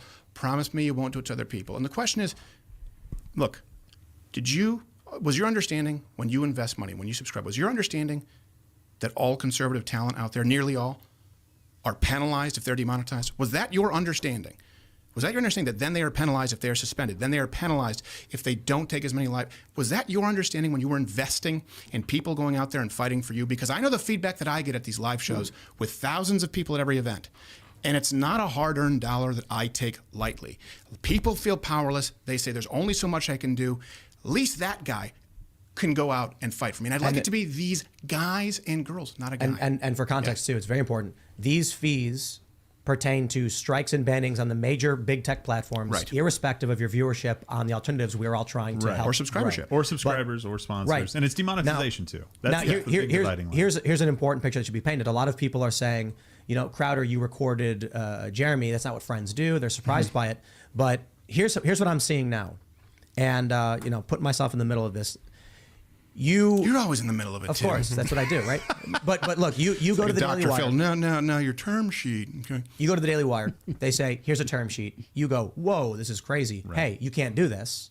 The Daily Wire then says, all of a sudden, but a few months later, Crowder registers Stop Big Con. Then he calls and secretly records Jeremy. He was setting us up. This email right here paints a different picture in that you talked with the Daily Wire and said, here's our issue. Yeah. Here's what we can't do. And they said, okay. And then sometime later, they try poaching. No, they said, if that's the issue, this is our business model, and you don't know business. But then they try and poach one of your employees. One of your... And that could be an accident, but it's not the first time. Yeah. Well, but you said you didn't... Crowder saying it could be a coincidence that they tried to poach his guy. Maybe he'd been in the works for a long time. Who knows? A lot of this stuff is just super subjective, right? You don't really know unless you were there. This phone call that happened between friends, let's be honest. Business between friends, bad idea. Business between family members, terrible idea. But there's so few players in this marketplace that they're kind of forced to have to deal with one another. And that's literally... a large part of what we're talking about. You mentioned him by name.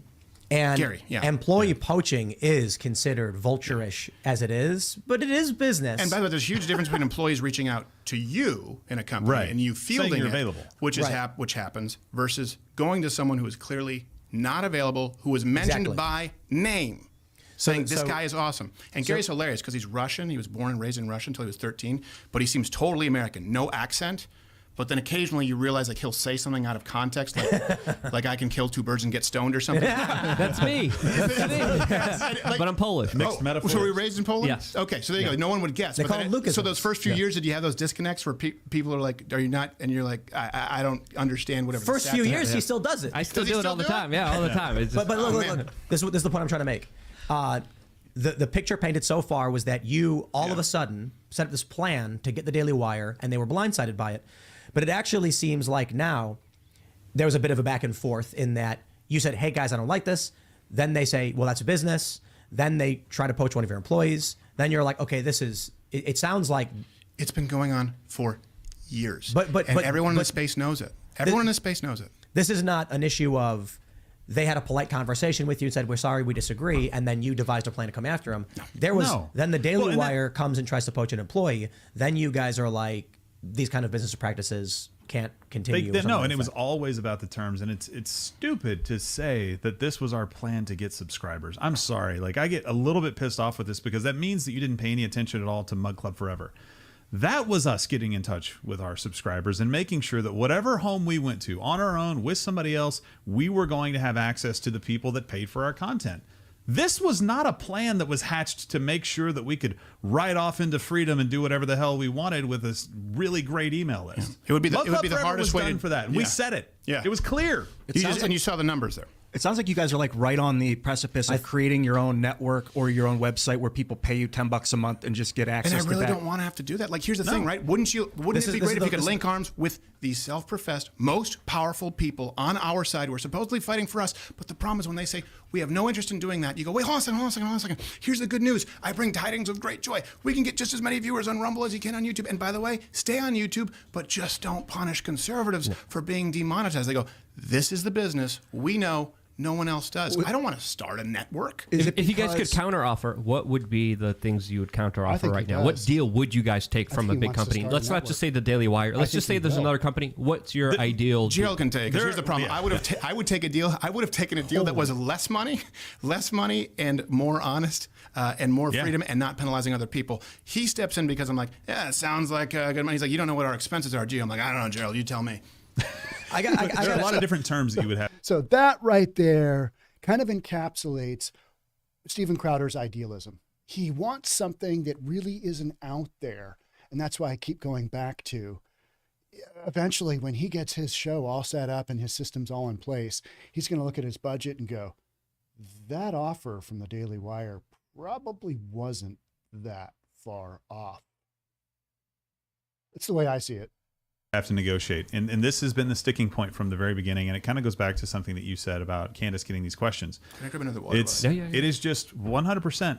You don't start with these terms in the contract. Again, it was like, oh, it's a term sheet, negotiate. Of course we negotiate. I've been doing that. I understand that is part of the process. That's what you do in these things. But if you're going to start there and we say, hey, that's not something that should be in this movement, and you're like, well, we're not coming back to the table. By the way, after the Ryman, we were expecting them to come back and have changed that and made an offer that we could then start negotiating from. That never happened. So this is the term sheet right here. I've got it. Is that the first one? I don't know. That one that was sent, I guess, October 5th. It says non-binding term sheet, confidential. It does say. The only one? No. I got to point out for you, Stephen. It says if any of the major platforms issue a strike, you would have the fee reduced. It gives examples of the major platforms are. I'm assuming that's not limited to. In which case, it looks like they're basically saying what at their discretion they determine what a major platform is. Yes. And then, so if Twitter gave you a suspension, they dock your fee by 25%, even though Twitter is not a major driver of platform or host. Right. But you know what the good news is? Could have been clarified and put in writing. Never was. No. And by the way, I said that the first one because that didn't look like the Daily Wire one that you were holding. I was like, did you get an offer from somebody else? No. That's because I think we did reader view or some shit. By the way, do me a favor. I just need to understand this because one of the arguments that was put forth is, well, this is just a standard starting point for everybody. Okay. I don't play those games. I don't do that. Hold on. No, but it's not just a term sheet. It's not just a term sheet. Everybody else, their production comes out of you. You knew Steven well enough to know that he had his own production team and therefore the costs would be borne by him, but everything else was just standard. And our apologies for leaving it in there because that was one of the claims that was made. This is just the standard contract, negotiating start point of term sheet that we always give to everybody. Right. It's like, yeah, but you knew Steven well enough to know he did all of his production, but then you're saying the rest of that was just standard. It's a production company. It's a production house, right? It's everything. It's 25 employees. It's just disingenuous, guys. It's not real. Well, do they not know better, or is it dishonest? Let me ask you this. Do you really think, I will say this, the only thing I've said about Ben is brilliant. He's one of the smartest people I've ever known. I don't care what he says, okay? I still hope the best for the guy. And by the way, talking about Ben for Shapiro, people out there, and I know that they're anti-Semitic people, I've not said there's none of this controlled opposition. I 100% believe that Ben believes what he says, even if we disagree. None of that is taking place. The problem is when you demand that other people fall into line. But do you really believe for a second that Ben is so ignorant that he thinks that's $50 million a year in my pocket basketball money? Do you think Ben believes that? He knows better. Yeah, he said that. Is that honest? Yep. Is that honest? Now, if someone did that with you and said, Tim Pool is a money-grubbing prick, and we offered him basketball money, and someone came out and called you a little bitch, right? and that literally happened, and you had the ability to say, and you'd seen this happen to other people behind the scenes for years, and you said, that's not going to be me. You had the ability to prove that it was verifiably false, which no one is arguing. Would you do it? Of course. Granted, I think there's a tactical difference. Ben Shapiro literally came out with the term basketball money. They offered him basketball money. But like whomever was on here that pointed out that Crowder is going to be producing his own show. I'm sorry, it's up in the comments there. And you basically stated, so now what? Yeah, it's kind of like, all right, so we got to figure out what those numbers are. Unfortunately, only Steven Crowder knows what that 50 million over 4 and the other 25 over 2, 75 million. Only Crowder and his dudes know what that looks like bottom line, because, they're a private company. Basically, internally, they're a private company with their production company. The Blaze probably knows exactly what that looks like. But, this it's not like we can, just punch up, well, how much does it cost him to produce a show? He kind of just talked about 50 grand for something. But what is the overall picture expense-wise on an annual basis? I don't know. And so that's why this is so fascinating, because you hear one guy say one thing, and then you're like, okay, yeah, but then Ben Shapiro called it basketball money, which, where do we sit here? And we've been listening to this for a while, right? And to me, I'm like, he's right. He's right. She's got a point. Yeah. Crazy, right? Difference between us as well, in that I think you play warrior and I play rogue. Again, over your heads, but Ian's sitting there going like, right. I do have an original copy of Chrono Trigger. So hell yeah, dog. Yes. We're talking gaming. I would just put, by the way, he met a girl who grew up on my block. Apparently, I have her copy Doom. from Super Nintendo, like Star Wars Return of the Jedi. Yes, Elaine Stokes. Yes, I'm surprised she didn't speak a word of English when I knew her when she was young. She's been holding on to that for a little while. Okay, sorry. It's crazy. Small world. 30 years. My strategy would have been to poop on the contract, just being totally transparent and honest here. But to bring it back, like, what would be the perfect contract? What conditions? What terms would you guys agree to? I want to address. I'll tell you the contracts I would offer someone else. I want to address what you were saying about, would I prove him wrong if I could? I suppose what happened differently for us. If it was that vitriolic. If it was that vitriolic. Yeah. I didn't. Granted, the Daily Wire outed themselves, and they said it was because people assumed it was them. After I had a conversation, with the Daily Wire, my determination was they do business in a way that I don't agree with, but I like that they're doing things that have a cultural impact in the positive. Thus, I'm going to build my thing the way I think it's supposed to be. Right. Let them make the things they make with the people who agree with being a part of that. And hopefully, even if they're not 100% in the right direction, if it's 1% producing cultural net positive, I'll just have to be the force that pushes it. But what if it's 80% net negative? That's your view, right?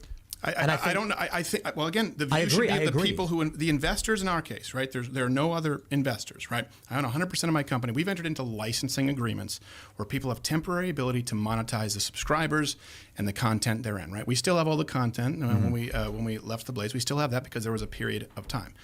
The issue there is what we're talking about is penalizing people on behalf of big tech. Was that your impression? Because that's not the impression that's given. And you know what? There are a lot of things that you can get. And I really want this to be done.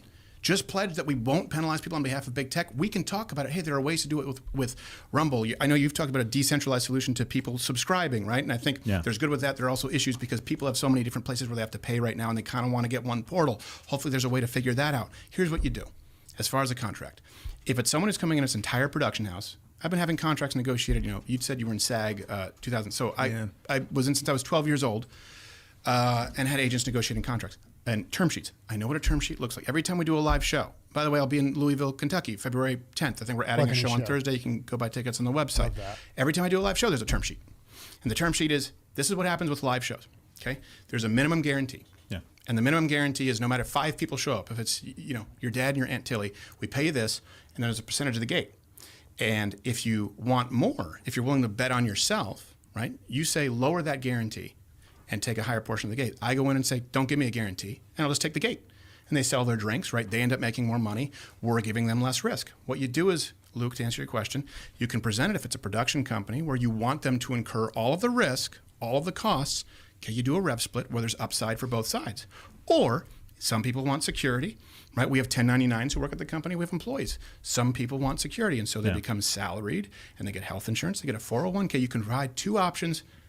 You can do a rev split, or you can do an employee agreement for people who want to do that. In this case, they want to do employee type constraints. And again, none of this matters as far as I can't be clear enough. I said, take me off the table here. The issue is entirely the enforcement of punitive practices through mandate at the most powerful company. But you can do it those ways. And there are a million ways to skin a cat.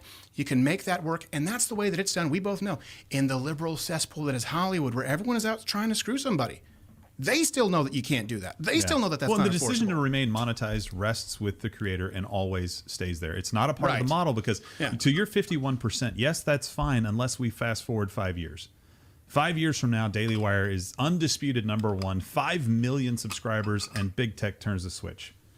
Would it be better to course correct a little bit now with a little bit of pain, or would it be better to wait until it's too late? It's better to do it now because Microsoft could buy Daily Wire tomorrow. Yeah. It's very dangerous to consolidate. That's a really good point. Or BlackRock. BlackRock could buy Rumble tomorrow. Well, Rumble is not safe. It's a private company that's all centralized. Well, that's they're a public company. And here's the one thing that I like about because look, Rumble tweeted out like, "Hey, we offer these non-restrictive contracts." Rumble? I think it was it. So we're kind of talking about the future of conservative, whatever you got going on here, conservative media, right? So we're talking about: do you take that run now? Do you take that contract now? Or is the gamble later? Do you keep gambling that you're going to grow? Or do you take the basketball money now? Because you don't know what could happen. That could be said about any business, though, as well. There are some businesses that are more stable. And that's why I've always kind of been like, you know what? I'm probably just going to stay independent. Because then I can, like today, we're going to do a 2-hour-long podcast. We're about halfway done. Do you think if I worked for anybody else and I did, normal 25-minute segments and then all of a sudden, hey, I'm going to live stream for 2 hours today. Do you know how well that'd go over? You're doing what? So I want the freedom to do whatever I want to do. So does Steven, but he's also working on a big, big playing field where the rules are already kind of written. And so now he is, we're getting into the weeds of some of these details. He said, she said, okay, whatever. But then Crowder's point is he may need to go out and, do his own thing so that he can protect these other smaller players coming up. And I'm kind of like, all right, well, I'm listening. But what you're saying, may not have long-term validity just from the standpoint of he's making the argument that it's not about the money. It's always about the money. Somebody over here was 100% correct. It's always about the money. Chuck E. Cheese, thank you for the info on the gaming. I learned something there. When these guys start talking about gaming, I have no idea what's going to happen. It's kind of like, whatever. Let's keep going here. France? Right, yeah, Rumble's a public company. Think of the balls it takes. Right, think it was the government of France said you have to start changing content, and they said, right, when you're a public company and you tell an entire government, fine, ban us.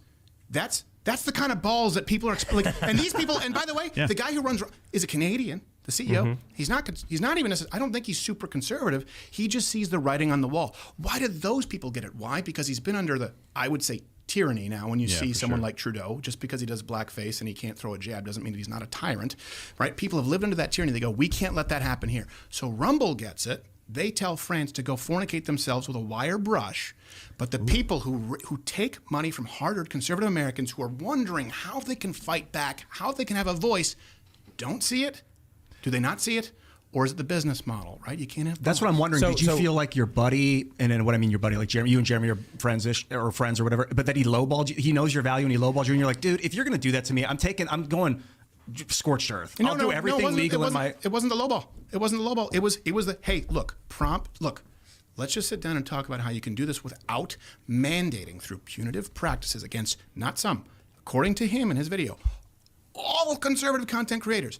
Let's find a different way because there's no future in this. There's a lot there that's permissible, right? In business, money, I get it. Yeah, lowball, sure. And you know that. Everyone knows that. But what's really hard to deal with is there was a period, like I talked about with Gerald Note, where I was super depressed, felt kind of hopeless because this has been a long time in the making. It's a good chat room. And you knock on one door and you have people you think are on your side. You know, it's, no, wait, this is how it works. Show the algorithm and then where we're at. Because you don't see behind, the curtain. Or something like that. You hear that we're fighting back against big tech, and you see this offer, and you go, oh, there's no future here. And the response to this is not right has always been money, money, money, money. I can't stress it enough. So it's not about the money. So what is the future in your mind then? What needs to be done? What first needs to be done is people to mean what they say. And if you are taking money from conservatives out there under the guise that you are fighting big tech, start fucking fighting big tech. Start with that, okay? I don't know about and I know that when I say this, by the way, they're going to be. What does that mean? What does that mean? 4 or 5 hatchet men coming from the Daily. I understand that, by the way. Have you seen anyone else in these videos? This is the first time Gerald's been here because I'm like, look, you handle the finances more than I do. It's me. It's 2-on-1, it's 3-on-1, it's 4-on-1. And gee golly, we thought we were friends. And you know what? I'm not going to call anyone a bitch. I mean what I said. Andrew Klavan's one of my all-time favorite people. I think Jordan Peterson is unbelievable. I'd go to the wall for that guy. I think Ben Shapiro is brilliant. Never met Candace Owens. Michael Knowles, my experience with him, I don't know him as well. I really like him. I like a lot of these people. Good singer. Is he a good singer? He can play guitar too. Well, he has that voice. I mean, Andrew Klavan, he told me he had that voice since he was like 6. Where he's like, well, teacher, on parent-teacher appreciation day, I'll give you an apple. And they're like, this is how you talk. And it's genuine. It's genuine. Here's the thing. Keep doing it if that's what they want. I'm not going to, at a certain point, my tolerance will run out. So send 4, send 5. At a certain point, don't send anyone you expect back in one piece. But what will you make, right? You talked in the beginning, you were saying something about it's hard for everyone to just pay all across the board randomly to different people. Like if you want to support a creator, you're on one website, you're on another website. Yes, yeah. So how would you? It's a subscription fatigue, right? You have the same with like Netflix and Hulu. So can I answer your question with a question to Crash Test Dummies here? That doesn't. You guys are talking about Steven Crowder. He does look like one. I think that's what this I love that they're national treasures. What's your question? My question for him is because he said like this might be a solution. You have this idea, or you're creating an actual product. I don't know all of it. Yeah. Of a decentralized way to subscribe to people because, and also people who get to keep their subscribers. By the way, this isn't Daily Wire. It is industry standard in the conservative sphere. You don't get to know how many subscribers you have. You don't get to take them with you, which only hurts people who are paying if you end up leaving, if you end up not being with a network. Yeah. That's industry standard, not Daily Wire. Again, Stop Big Con was not just about Daily Wire. You don't even know. You don't even get to reach them. That is the standard, not just there. And you mentioned something before the show, and I'm a little ignorant as to what it is. Forgive me. You said it's like this decentralized ability for people to sort of an anti-Patreon is what I think you said. Yeah, it is just basically doing what Patreon does, but without a Patreon middleman. So it'd be a piece of software packet that you download, install on your computer, and then you can start uploading videos through the software packet to Rumble as a server or YouTube as a server, unlisted, the videos. And then people would go to your website where you have a front end hosted with this packet, and they can subscribe $10 a month. Then they can see on your website the unlisted videos from the other sites. It's pretty rudimentary. It's what Tim's using, a system like that. He's not using the tech. That doesn't sound rudimentary at all. That was like Chip Douglas with a remote control. Here's basic cable stuff. It's incredibly complicated. Here's the idea. To pull off. The idea right now is that you're an independent creator. Yeah. You go to Patreon, you go to Locals. Yeah. You go to someone else's company, you sign up, there's the infrastructure, you give them 10%. Right. I've done the math. 10% is steep, but they're trying to run a business, have employees. So I get it. Yeah. Sure. So what we were talking about, it's a long time ago, make the software, you get your own server space, your cost. You get your own domain, your cost. You install that software for free, open source, and boom, instantly your website is a clone of a subscription service website with an easy-to-use backend for you that networks with anyone else who uses it. You can also blacklist certain sites from your site if you're like, I don't want my site to recommend this, Skittles and rainbows.com. Exactly. very nasty stuff right there. So, or it's just you let the algorithm recommend whatever the recommend, like similar words and phrases. So what this does is, if I go to your website and you want to be included in the network, people will see, and this could be bad for business. Some people might want to do it. They will see like recommended Timcast IRL episode with Steven Crowder and be like, oh, I'd like to watch that show too. Creating. It's so YouTube's one of the powerful things about YouTube is that it recommends shows after shows. Yeah. And that recommendation Every single time I algorithm. watch one of my shows, it's Seth Meyers. Oh, wow. Right. We and get so Lex YouTube, Friedman. This is my Do you? point. Yeah, everyone gets That's Lex. way better than Seth Meyers. So that's one thing that my channel over the last year has basically, I don't want to say been shadow banned, but it's not being pushed out to new audiences. You can tell when it gets pushed out just a scooch because our numbers just skyrocket. But for the large part, my content only goes out to the existing subscribers, and we're having a really difficult time gaining traction with new subscribers. So the best thing you guys can do, if you care about this channel staying around for a while, News for Reasonable People, is to share content. If you see a video you like, share it with somebody, because that's how to get it out.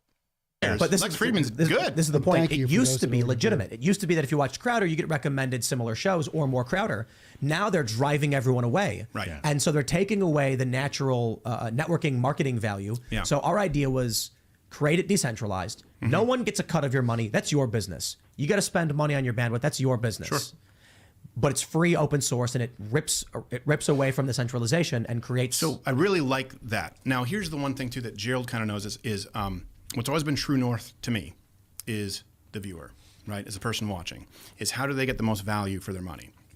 And there are so many places to subscribe right now. It's too fragmented. Yes, and but I also understand the danger of a centralized power. Right. But if there would be a way for, kind of like you were talking about with Maker, for there to be an alliance where maybe there's some kind of a price break or discount if you get to subscribe to these other creators, right? So that you don't have to do $6 on a Patreon here, or $5, on locals here. And by the way, nothing wrong with it. I'm just saying people feel like there's this payment fatigue, this subscription fatigue. If we want to fight the left, right? Think about just what they call the stream with Batista. He's in this like canoe, talking about like Disney, ESPN, and what is it? Disney and Hulu. Right? That's a value added. And I think this is what was so disheartening was really hoping that we could do that in the conservative movement where people can kind of get access to a portal and support the people that they want to. I don't know that it's possible. But if there would be some way for the because for the viewer, what's ideal is to be able to get access to more people that they want rather than having it, because the price adds up. Right now, that's hard. It's like $10 for Tim, $10 for you. With this tech that I'm building, we haven't had the $10 for mine. subscription system set up, but you could do something where it's like 10 for him, 10 for you, or 18 for both of you. Then you each get 9. Right. You'll eventually have to take some sort of loss discount if you're going to run a packet. Otherwise, it would just be 20 Right, for but you would 2. hit critical It's hard mass. to figure out that number, You hit critical too. mass. Right. Yeah, it is. It's tough to figure it out. But there are ways to do it. Obviously, people on the left have done it to some degree. The worst thing that I will say, the thing that really is YouTube. Is it YouTube Red or YouTube Premium? What do they call Premium. it now? Yeah, I tell you, Red, I tell you what though. You know what sucks about it? That's actually a really good deal. You get YouTube Music, which replaces Spotify. You get YouTube TV, which replaces cable and Sling, and you get HBO Max. You're like, but they're dude. subsidized. Yes, No. they are subsidized. But guess what?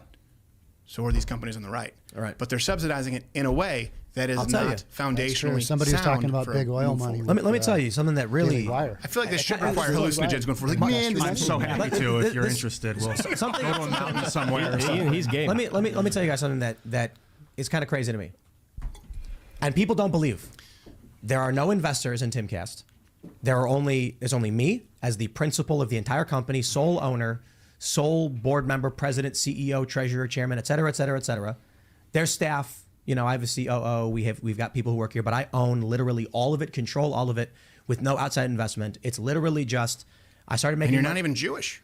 Yeah, I'm just saying it's as a the joke to Korean. the anti-Semites in there. By the way, we're not talking about. No one Well, we're that's talking the about is point. even Jewish. And we That's a point I wondered make why all the he's been time. There are people who have been demonetized successful in since, what, media who aren't. I don't know why they have that 2019, I think we agree conspiracy on. belief. Yeah. But it was shocking for me to find out that these big alternatives only exist because some powerful industrialist or billionaire decided I'm going to spend money, but that money comes with their influence. Now, the only issue I have with that is that we don't know what their influence is. And you owe. If you come to timcast.com, the whole influence and driving force behind this is literally just me.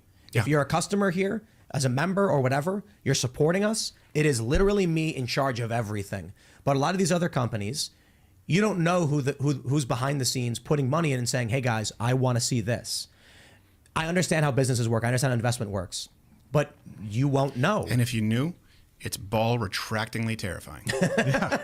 I mean that. There's some information, again, that you're not going to open third parties. It's probably going to be coming out in the next 6 months, year, that will shock people, startle people. I could tell you that, but would I have to provide receipts, and would that be a betrayal? That's the issue, right? I've given you a lot of information that you can publicly What's he talking audit, about? and I think that's What do you important. think he's talking about? I'm not going to pull people in. Like I said, Gary said you can use it. I can't What are show you the secrets? 3, 4, 5 other instances What's the just in the dirty last 2 years where that's happened. It is absolutely terrifying. But what was the crazy idea you were saying? I thought you were I thought you just came up That with a was the business plan or crazy something. idea. It seemed No. Oh, It's just, I was saying it's crazy to me. that's not so crazy. That's totally reasonable. I guess that's why I'm throwing. No. What's crazy to me is that we've gotten to the point we have without that when seemingly no That's one else true. does. It's really But easy, here's too. what I want to say, Stephen. Really I'm easy, looking. dude. I'm looking at. I don't think it's really To have the easy. website rolling with subs. I mean, no, there's no, some no, back. right. There are like two people. Oh yeah, Hey, and one this thing I should- business one- is hard, yeah, man. one thing I should say, we've had a lot of offers too from people who like run these sort of credit card processing, these platforms, right? Yeah. Offering to give us better rates as well. So there are a lot of people who've come forward. Like I said, it's not about Daily Wire wasn't even the highest offer. Just to be But clear. here's what I want to say. Yeah. I'm gonna say this right in front of every single person. I think you're gonna make $100 million a year. Yeah, I think you're absolutely insane. I think I'm right. But I would never demand that. Just to be clear, Do you see what bar you're setting for me? Did I tell you my new job? Yes, for crying out loud. You're trying to give him a heart attack. I've seen your numbers. I know. Look, we've got 175,000 people watching on a show that normally gets 40 to 45,000.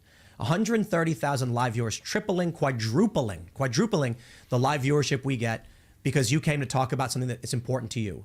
Yeah. You have people who are not only fans of your content, who are entertained by it, but also believe in you. Looking at your Mug Club numbers, I think you launch this thing. You maybe not. Look, it's gonna snowball rolling downhill. I think you launch this thing and you're making $3 to $5 million per month right off the get go. And by the way, you mean the whole production company? Whole production company, Right, not you which- personally. which- your staff, your I'm at a employees, fork in and the your road. budgets. I'm at a fork in the road, which is You're you know gonna need I a lot can of money for bandwidth. You're gonna get a lot of people to sign up. I could walk away, and I understand this isn't lost on me. The only way people will 100% believe what I say, and that there's no ulterior motive, which is what I tried to do in the negotiations, like take me off the table. This is why this is a sticking point. Is if I walk away from this forever. Is if I never monetize again, and I just go back off into the sunset. Just do stand up, maybe do a once a week show, something like that, so I can continue selling out the venues, and I could do that. And Gerald knows that I strongly considered that at one point. And I think he was the one, if I'm not mistaken, who said, like, yeah, but then if you do that, then this will just all blow over in 2 months, and it'll be the same problem. So I get the question of authenticity again, but I would ask you if this is the easy decision, if this is the easy route to take. You guys are bringing up some really good points here. And what is a Restream bot? So from my understanding, so you got a Restream software that's connected with your OBS, which is your open broadcasting system, and you hook a camera up to a feed, up to a computer, and then you got a Restream bot, and you can restream it out to, I think right now we are streaming on Facebook, Twitter, YouTube, obviously, not Instagram, Rumble, I believe. That's the mechanism of the Restream bot. Could have just taken the money, shut up. Could have gone on, and I don't think it's 100 million. I think you're absolutely insane. No, I'm not. I think there's hallucination. I think he slipped you. Nope. No. Look, we know about the Daily Wire's subscriber numbers. They have 1 million paying subscribers. It's between $7 and $13 per month to be a member there. They've talked about their yearly revenues. Wait, it's $13 a month. Okay, for their video content, I believe it's $13. They run a month. some promos and stuff like that, but They have different tiers. Right, and it's like look, I think Luke wants to talk about the IRS. He's going to. I think IRS and the Epstein-Maxwell scandal. I'm saying, for one, the easy route for you would have absolutely been sign the deal, take the money and shut up, let everyone else worry about all the problems, and go sit on the beach with a coconut and just do the bare minimum. Yeah. But I think Phone it if in. you go the hard way, which running a company, especially with I think the size of memberships you're going to have, is going to be very difficult and time consuming, but just make Gerald do all the hard heavy. Well, if here's the thing: Sorry, if honey, we I won't be continue, home. if we continue down this route, then there's got to be other people, right? We have to have other shows on there. I could have, again, just gone off and done it and just kept Mug Club. But Gerald, I said, like, look. Okay, so Steven Crowder is 100% correct here.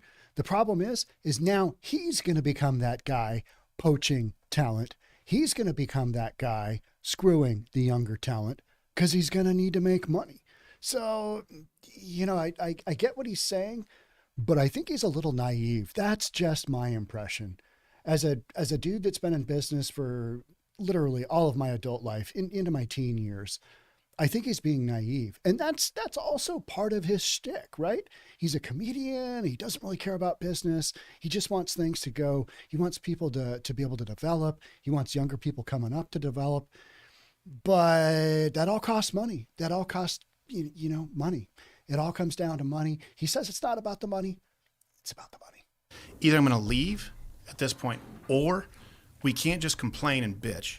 Yeah. We have to do it better. And that's kind of where we are. And by the way, we still haven't decided what it is that we're going. It's a tough decision to make. Yeah. I own 100% of Mug Club, always have. We did the Mug Club Forever, so we now know how many people are out there. You know, we were really clear. We're like, do not go to Mug Club Forever unless you are currently in Mug Club. We're going to send out, we double captcha, double opt-in, culled the list, so we know. We're like, don't go. And is it a newsletter? No. Are you going to get Okay, so he's saying he owns 100% of Mug Club. You guys are saying he doesn't own it. You guys are saying that the Blaze owns it. What's the deal there? So you Mug Club members, what's the deal? Let me know in the comments.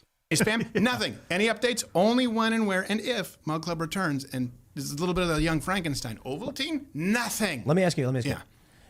Do you think that when you are going to launch something independent, it's going to be Mug Club, but then you're going to add on shows. Do you think you'll be bigger than the Daily Wire? I don't care. No. Real question. Based on your memberships, I'm so glad based Tim on the amount of helped views you get, do you think you will be bigger than? I'm not saying this as it would if I decided that let me answer it this way. I've wanted to be done with this by the time I'm 40 as far as hosting the show on air. The last thing you want to do is overstay your welcome, and then move to a, I wouldn't say like necessarily like a Harvey Weinstein or like a Bruckheimer, but more like a Suge Knight. You know. How old are you now? 35. Okay. Suge Knight dangled Vanilla Ice off of a third-story balcony so that he would renege on a contract. He'd say, let me out. Suge Knight ran people over with his car. He backed over a couple of people. Suge Knight, that guy's something else. So, and I want to be able to pass that torch. When's your birthday? July, okay. Yeah. So I want to be able to pass that torch. Right now, there is no ability to, because you now realize there's no ability for people to come up and do. But it would be really hard for you to do what you do now today. You know that, right? Yeah. And harder and harder. And it'd be harder. Yeah. It'd be impossible for someone to do what I do. I don't want to pull the ladder up behind me. So I want to be able to move into a production role. But really, what motivates me is being able to pass that mantle and make a difference. I guarantee you, if we were to do it, it'd be within striking distance of the big boys, which I'd be fine with. But as long as we do something that we believe in, and I promise we will never demand people's YouTube monetization. We will never punish them if they are not. And it has to be something fair. And it has to be us not shortchanging the investor, meaning the people, Mug Club. It's entirely independent, paying us to fight for what they believe in. Whatever those numbers are, I'd accept them. I'll tell you my prediction, which who knows could be worthless. Some of this is Nostradamus hit me. You launch subscription service, independent Mug Club. You get 300,000 hard signups at 10 or more per month. I mean, it was $10 a month for a lot of people. It's going up because of inflation, because people need raises and things like that. But let's say you did $10 a month. You're looking at like 3 million in memberships with no ad reads at all. Let's say you do programmatic reads on the podcast version, meaning you, Steven, never read a single ad.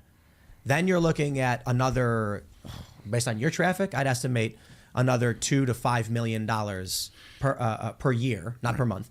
So right off the bat, you're looking at $40 million per year. Then here's what happens. Steven Crowder then offers big players really good contracts. No BS, no fees, none of that. Out the gate, it's a legitimately good contract that gives your business a small cut, but gives them the lion's share for the work they produce. They're going to say, oh, I'm signing with Mug Club. The terms were incredible. I mean, Crowder's going to make money off the deal. The company's going to grow. So the draft with the hats. That's right. I'm getting a lot of money.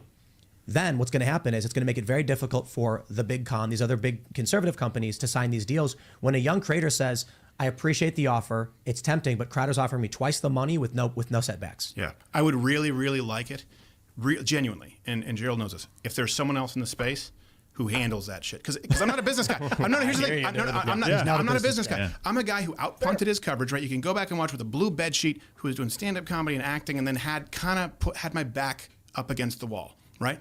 I would really like it if there was someone else who already has the money, who already has that ability to do it. If they can't, okay, I'll carry that torch. But, I don't know. Maybe there's someone out there.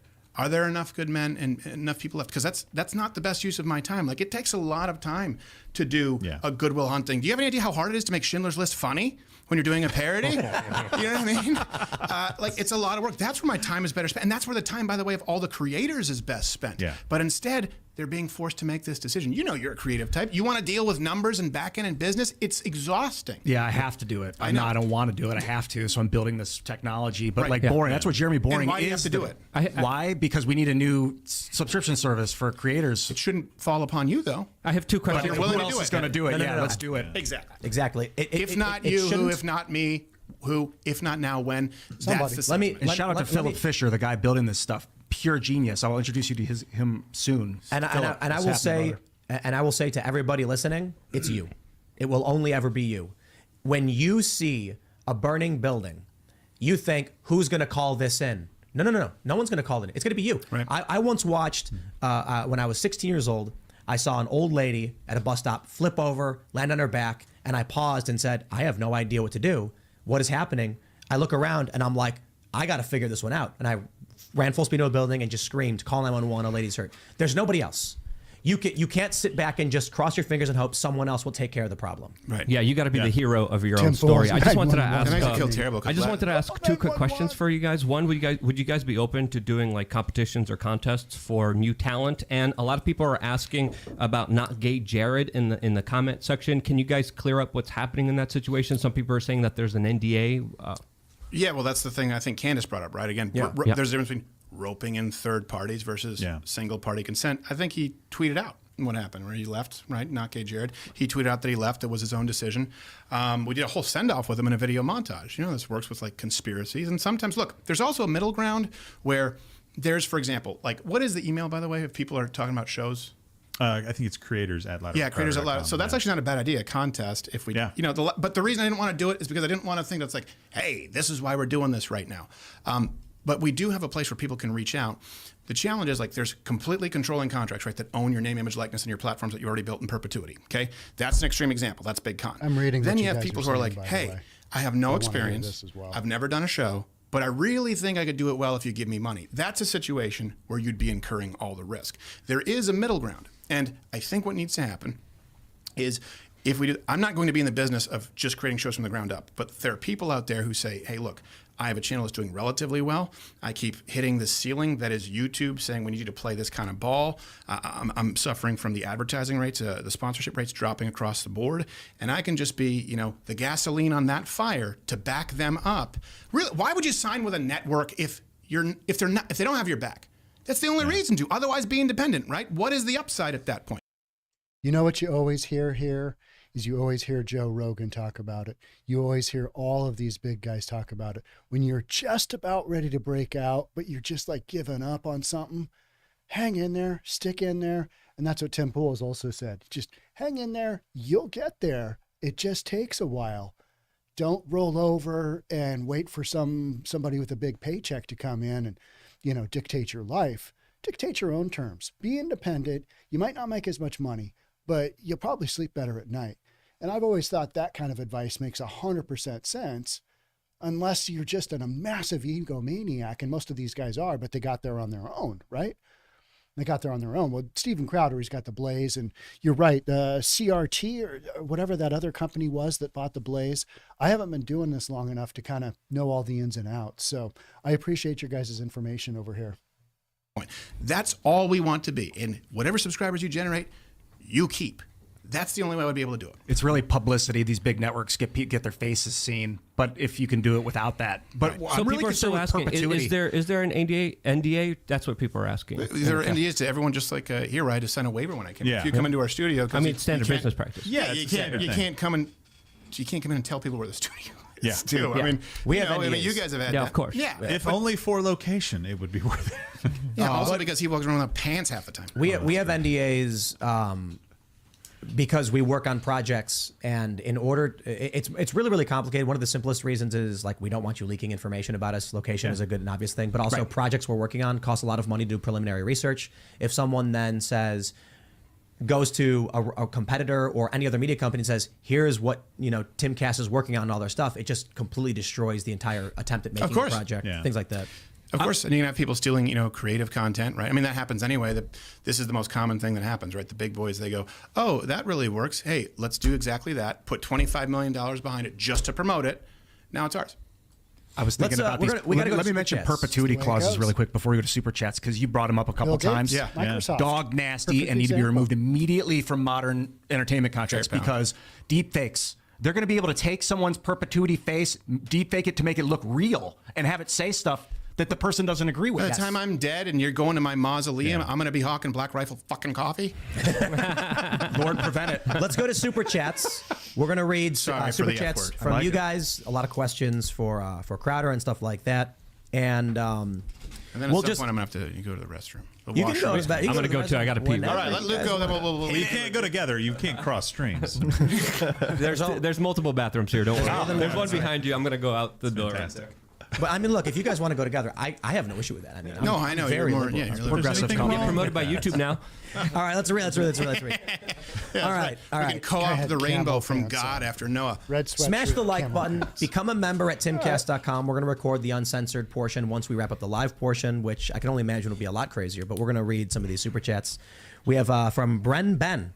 Remember, guys, everyone agrees that you need a shotgun. Even Biden is pro firing 2 blasts outside the house. Please, for the love of God, do not fire a shotgun into the air like Biden said. Highly illegal. Illegal. Yes. Seriously. Yeah. I can't believe Biden incited violence. He incited people to commit crimes. Yeah. You could shoot it into the ground. Don't do that either. But that's the better of the two options. He thinks it's like Elmer Fudd runner. Like he Yeah. just ended like, by the way, it's the silliest. And that shell, that whatever it is, whether it's buckshot or whether it's a slug, has to come down at some point.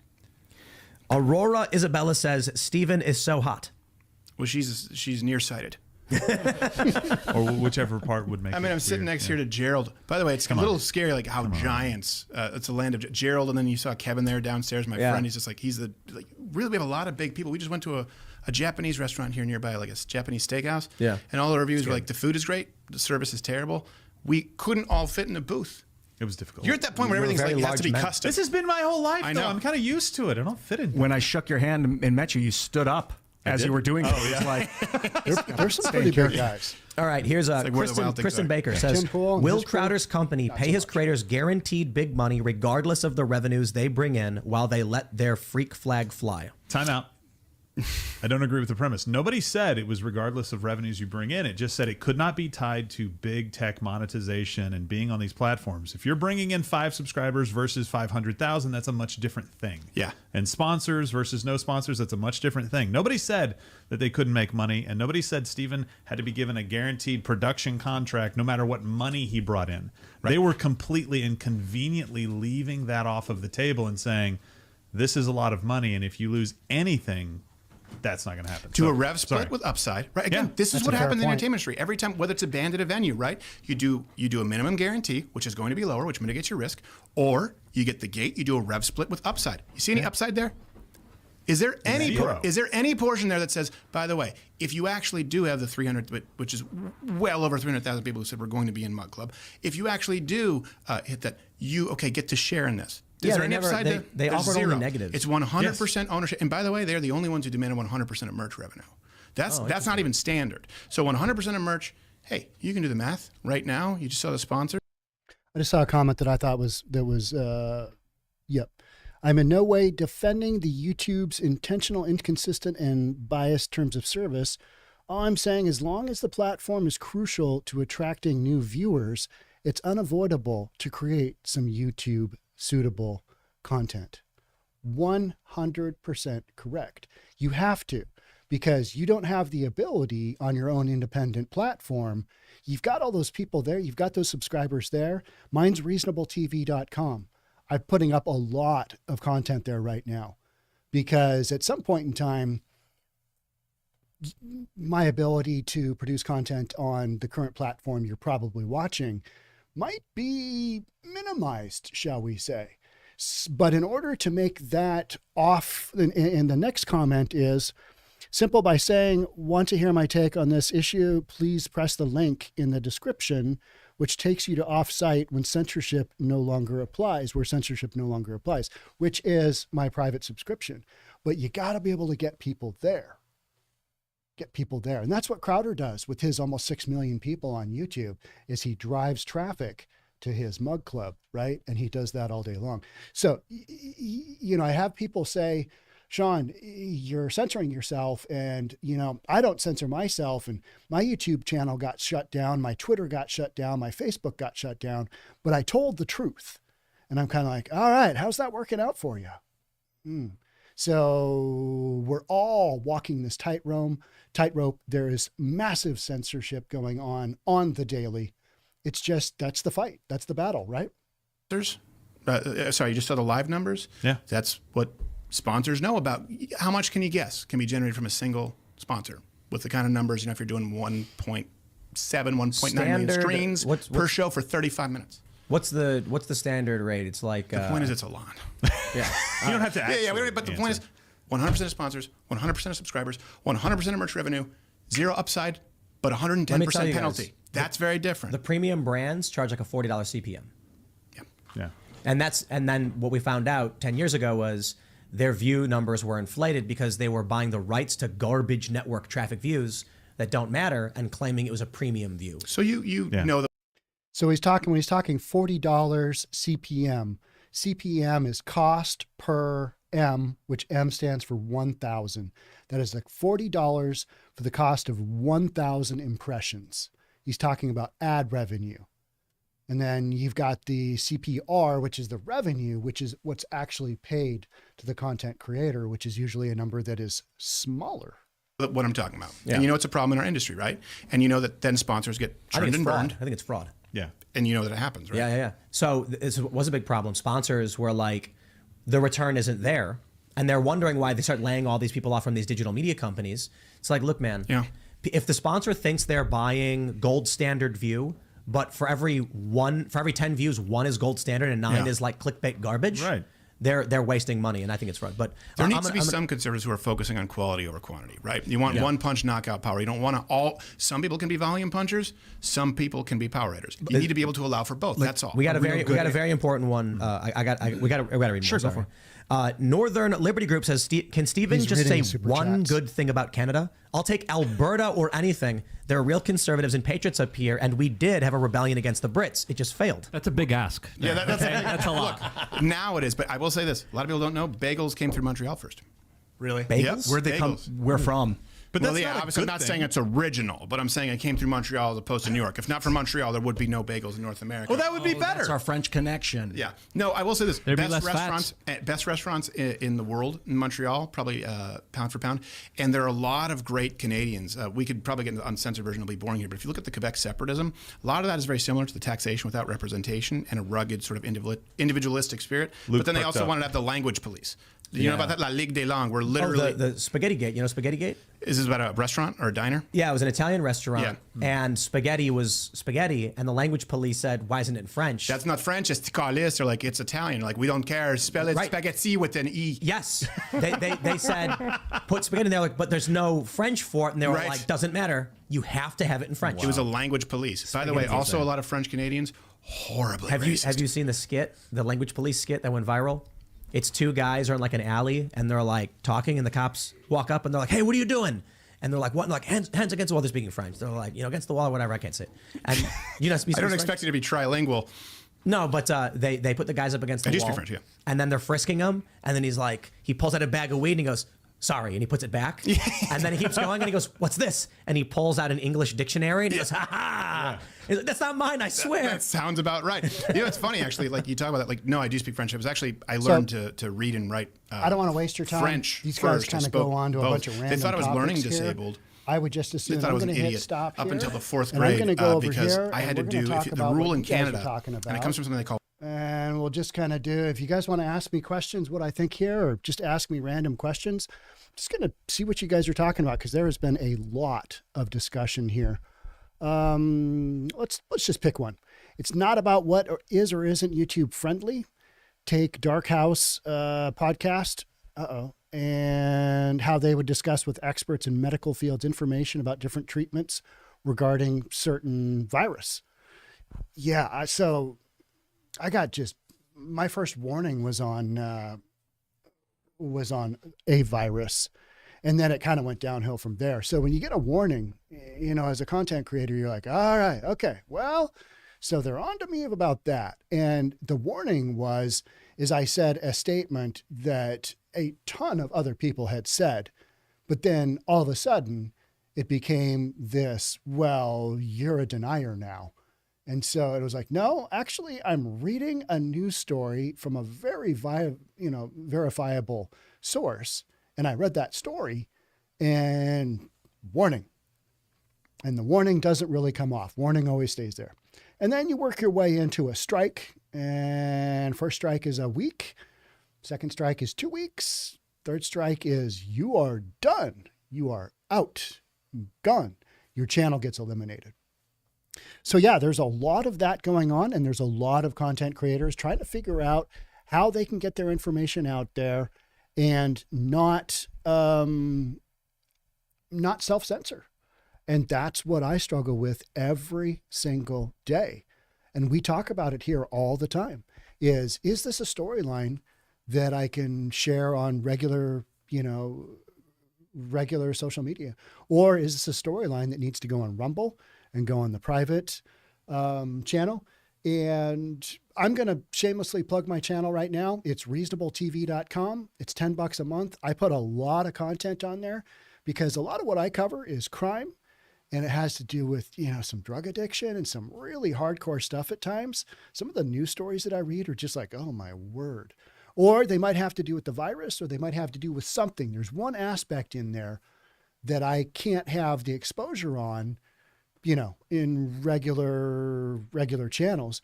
So I'm putting that content on reasonabletv.com, and I've got a bunch of subscribers, and I'm super happy with the way it's going, but it's not enough to make a go of it. And with the way this is all going, and most content creators do not have the ability to do what I'm doing because they either don't have kind of the oversight scope of, all right, here's how you do this, or they don't have the ability, let's spend XYZ on this, let's spend XYZ on this, and we'll see how it works out. They've got budget constraints at this level of subscribers that I have, which is like 67 or 68,000 people. Now, on my other platforms, I'm able to, I've got other stuff going on. Rumble, we're getting a fair amount of activity on Rumble, but there again, there's not very many eyeballs on Rumble, right? There's just nobody's paying to see content on there. We do make some money. We do make some money on the actual, everybody calls this a podcast, but this is literally a vodcast, right? This is video. So podcast is the audio, just MP3 only. It's not MP4, which is video.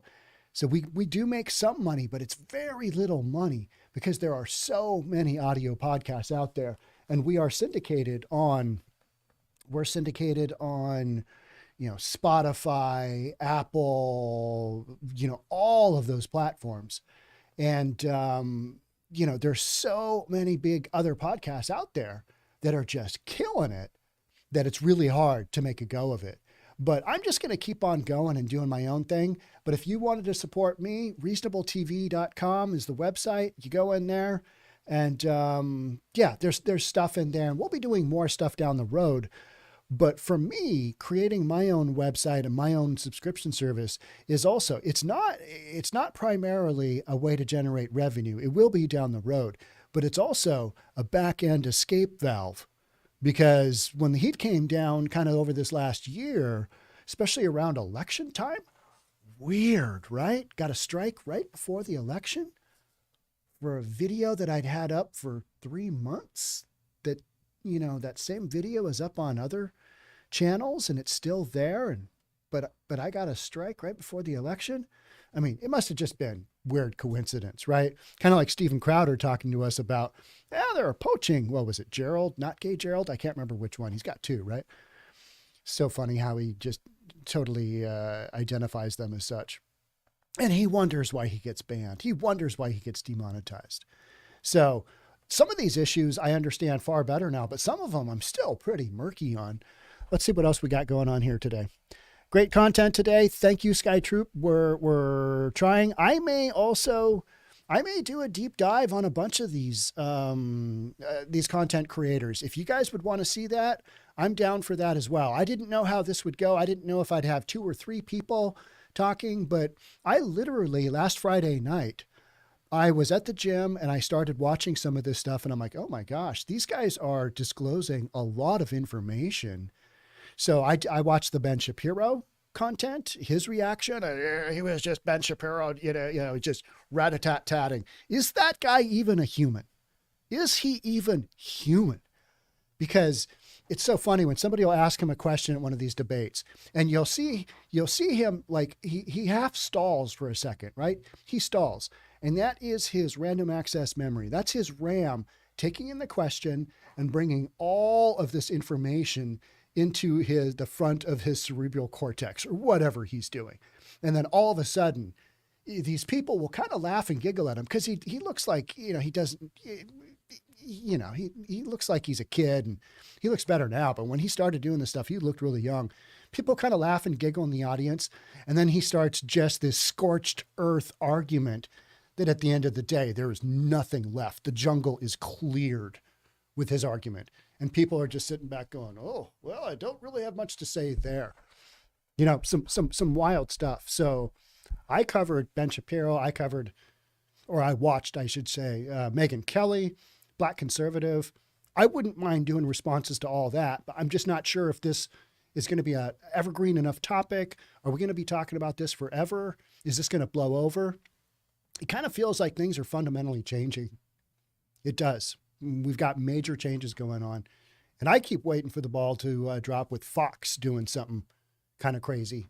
It's about time, right? One of my topics that I'm going to be doing a podcast on here really soon is how Fox is just dominating CNN in the ratings. I don't know if you guys have seen that at all, but that's not a fair fight at all.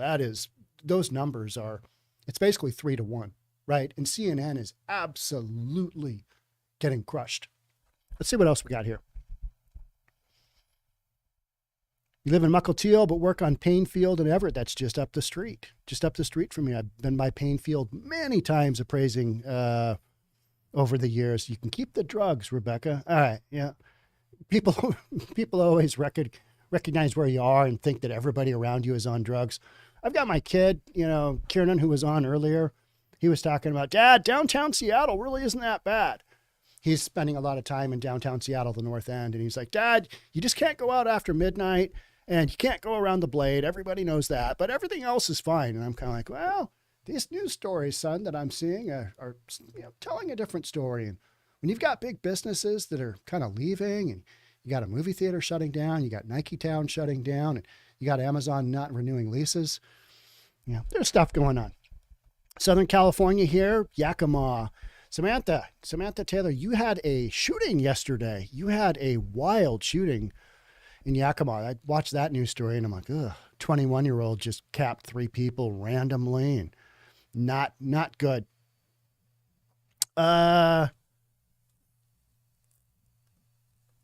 Sean, way off topic, but any comment on the King County prosecuting attorney Lisa Mannion's new agenda yet? Yes. How about I'll do a podcast on that? What do you think about that? If she does what she is saying she's going to do, she is saying they're going to identify the people that are committing the shootings and they're going to go after them and arrest them. Something that I've been saying can be done. Portland knows the 200 people.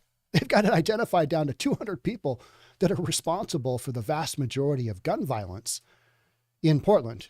And yeah, but shootings and murders are still off the hook down in Portland. So the authorities know who's responsible for a lot of this stuff. Can the prosecutor actually get the police and the judges to prosecute these folks? Number one, arrest them, put up some good cases, and get these people behind bars. Because I'll tell you what, the optics are not gonna look great, if you know what I'm saying. The folks that we're going to be arresting, the optics on that are going to be difficult for the media to handle. That's all I'm going to say there, but I will throw that one in. I didn't know if you guys cared about that. Let's see. I didn't want the drugs. I want to study advanced physics. Goes to jail for disturbing the peace. Yeah, that's not good. Southern California. Sean, okay, we did that one. Someone said debatable. Call the thought police. Don't feed the Mogwai. CNN equals collapsing news network. CNN, what is going to happen? Jeff, how we doing, by the way, buddy? What's going to happen with CNN? You know, they're really struggling. I watched a little bit of, who was it the other day that I watched? Bill Maher, because he's being offered up as maybe one of the three, Trevor Noah, Bill Maher, and somebody else. I don't know. They're trying to compete with Greg Gutfeld on Fox, which is really interesting because he is relatively new to the space. CNN, since Orange Man Bad left office, has just tanked. It's just tanked, which I find super interesting. You know, because they had such good viewership there for so many years, but they can't seem to right the ship, even though Jeff Lick, their current CEO, is saying, you know, he's fired a whole bunch of people and he's moved shows here and there. And you've got Don Lemon doing, you know, a 9 a.m. segment, and he's talking with some of his friends, and you got all this change up at CNN, and it doesn't seem like there's a pathway to them getting their viewership back. There doesn't seem like there's the ability, because their way of doing the news, to me, is just so disingenuous. It is so opinion related versus fact. Now, you might say that about Fox as well. And I throw that out there as the two, you know, kind of big players. We spent this whole podcast talking about basically Daily Wire and to some extent Tim Pool, but there aren't a lot of other independent players in this arena. Talk about Blaze, you know, Blaze Network. Okay, yeah, they're in there. You know what's interesting? There has been zero discussion about Dave Rubin and Locals.com. Now, Locals got bought by Rumble, and so, you know, you got that transition going on. I haven't heard Dave Rubin's name in this at all, and he's a pretty significant player, or has been, in this space. What's going on there? Do any of you guys follow Dave Rubin? I mean, I know he's a little bit older, and a lot of what we're seeing, with the exception of Joe Rogan, is we are seeing young bucks. I refer to them as, sorry ladies, but big swinging dicks, because these are guys, you look at a guy like Steven Crowder, he's a pretty big guy, right? He's 35 years old, peak testosterone production. These guys are at that age where they're going hammer down on their careers. Whereas I'm a little bit more like, this is my third career. I want to be able to do this for a while. And I could see talking into a microphone from a nursing home. I mean, I really can. How much fun would that be? How funny would that be? Well, my kids put me in a home, and my kids are always threatening to put me in a home. We're going to put you in a home. That's what they used to tell me in high school when, you know, I'd actually have a disciplinary moment or something. We're going to put you in a home. Couldn't you see just a little podcast set up in a home? And all right, I'm going to wheelchair my way out down the hall, down to the lunchroom. We're going to be doing a live stream at 1 p.m. That's in 45 minutes from now. That'll give me time to get there. I could see doing that. I mean, you know, microphone abuser, right? Somebody was talking about Green Day the other day. Did you hear about Seattle running out of room for dead people because of the overdose death in the city? Yes. So I am doing a live stream from a GoPro. I'm pointing at it right up there. And I live streamed that yesterday. And so that I'm hoping that that'll come out today. But I did notice that Tim Pool released that podcast yesterday. So we've got so many overdose deaths in King County that the King County health officials are like, we've got a little bit of an issue here. We don't have enough room in the King County morgue to house all these people. They are literally reaching out to nursing homes and like, hey, you got any space for temporary storage of dead body? Do you remember during the pandemic when the morgues were backing up because you had so many people that were dying during a pandemic? Imagine that. Shouldn't laugh, but they were literally talking about, I think they were going to use like parking garages because the lower you went, the more the air is, cooler. And so you could put a lot of dead bodies down there. And that's what they were doing. King County, the county I'm in, is literally running out of space because you've got so many people dying on the daily from fentanyl overdoses. And yet everybody is like, no, we just need more housing. We need more housing. We need more housing so that these people can get indoors and then they'll get off the drugs and they'll go get a job. And just a whole bunch of nonsense. So yes, I have seen that. Look for that podcast to come out very, very shortly. I was hoping to get it out today, but some of the stuff we got to edit and get it out. Let's see what else we're talking about. I'm fixing my credit and coming out of a conservative as a conservative soon. Need better conservative roommates that aren't making excuses. Okay, somebody's making a comment there. Started noticing Fox being off when Disney bought them. I think it's Rupert Murdoch owns them now. Yeah, Rupert Murdoch has owned them for a while, right? Yeah, and Samantha, your guy that did the shooting yesterday ended up taking his own life. Just terrible. Whole thing. How about all these mass shootings we've had? What's going on with that? Like 3 mass shootings in California. People just going off. I mean, it's just like, what are we doing? Or is it just that we've got media and we got jokers, like me that are just spitting this stuff out there all the time? It feels like the shootings and it feels like the violence is greater. And I know shootings are up and I know deals like what the prosecutor is talking about in King County. They're talking about also going after basically sex crimes because Seattle Police Department doesn't have a sexual assault unit right now. We don't have one. We're just not going out there. So if something happens to you on an assault basis like that in King County, sorry, they're out chasing murderers. That's horrible, horrible. Somebody has a sister, or somebody has a wife, girlfriend, mother, something like that goes on, and you basically get no response from authority. You get the response, which is, hey, we'll work on this when we can, but our bandwidth is limited. Because, we defunded the police and all that stuff. So, sexual assault. So that's one. The other one is, they're going to put together a unit like that. And then the other one is property crimes or economic crimes, I think they called it. Basically organized shoplifting. So you take the number of people being shot, who's involved with the shootings, who's doing the shootings, who are the victims of shootings.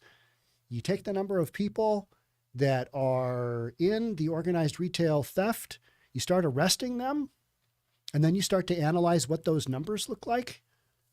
Let's just say that's going to be interesting. Let's say that.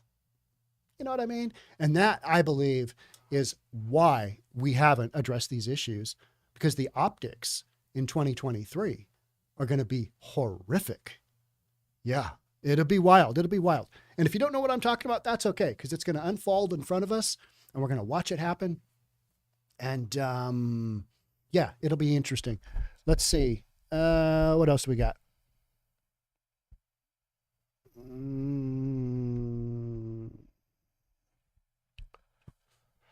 Chemical attack from China. War is upon you. Yeah, maybe. People talk. Have you guys heard about we're 90 seconds away from, doomsday?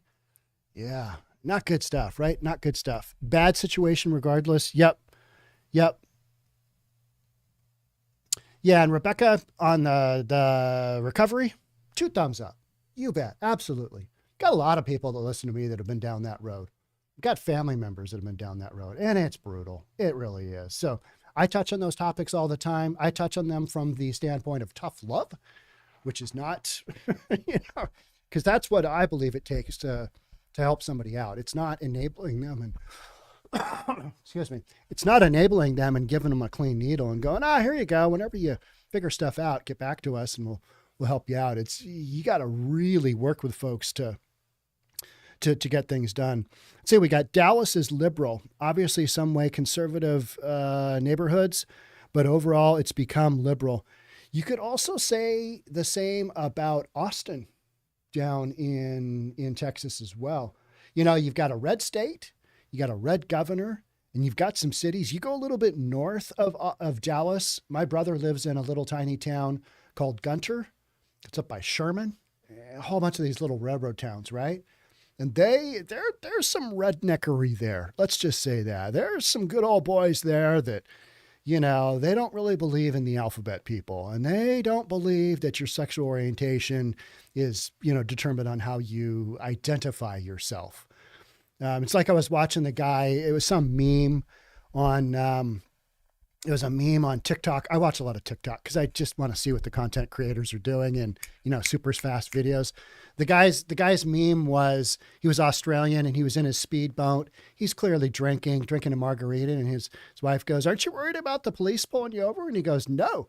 And he points to the sticker down the side of his boat that says, "I identify as sober."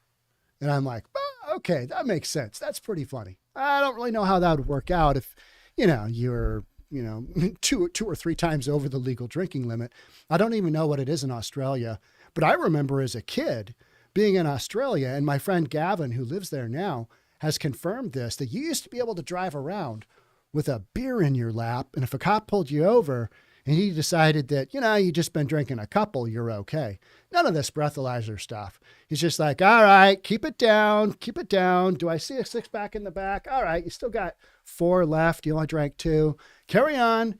No speeding. Go straight home. That's what the cops would do, right?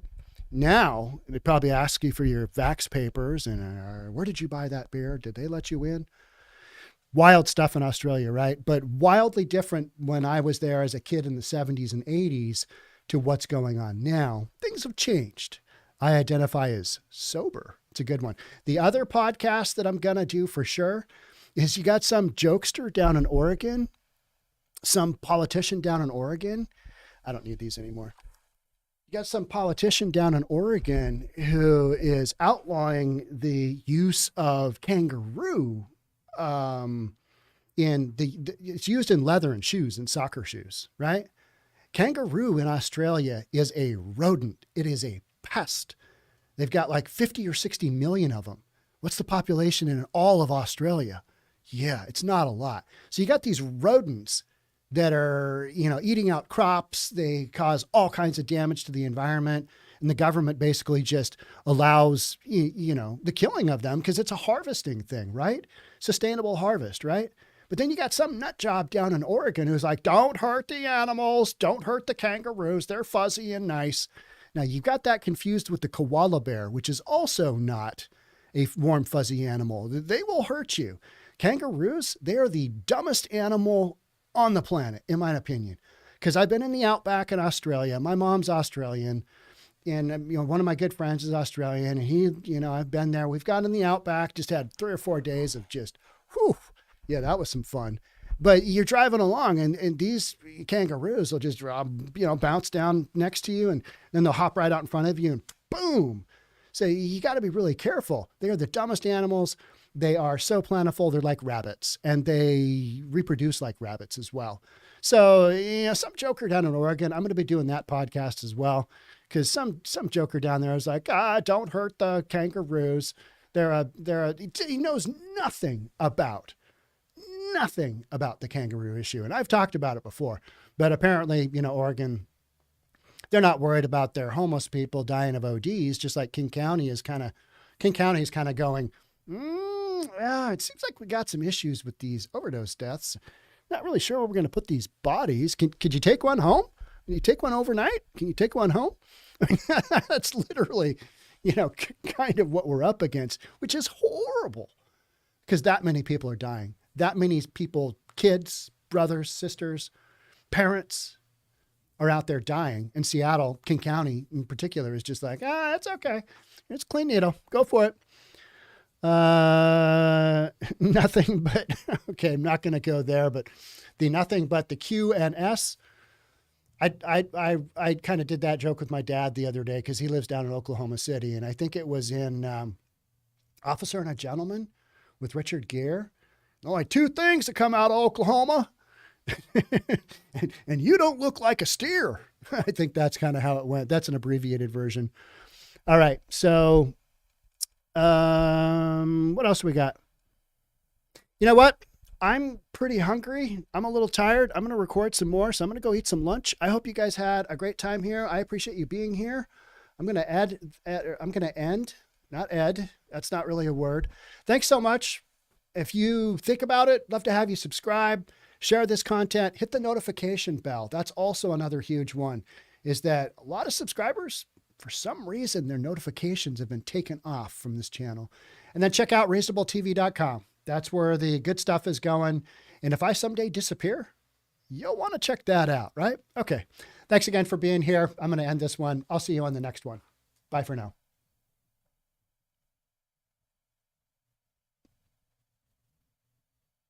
Got to get my cursor.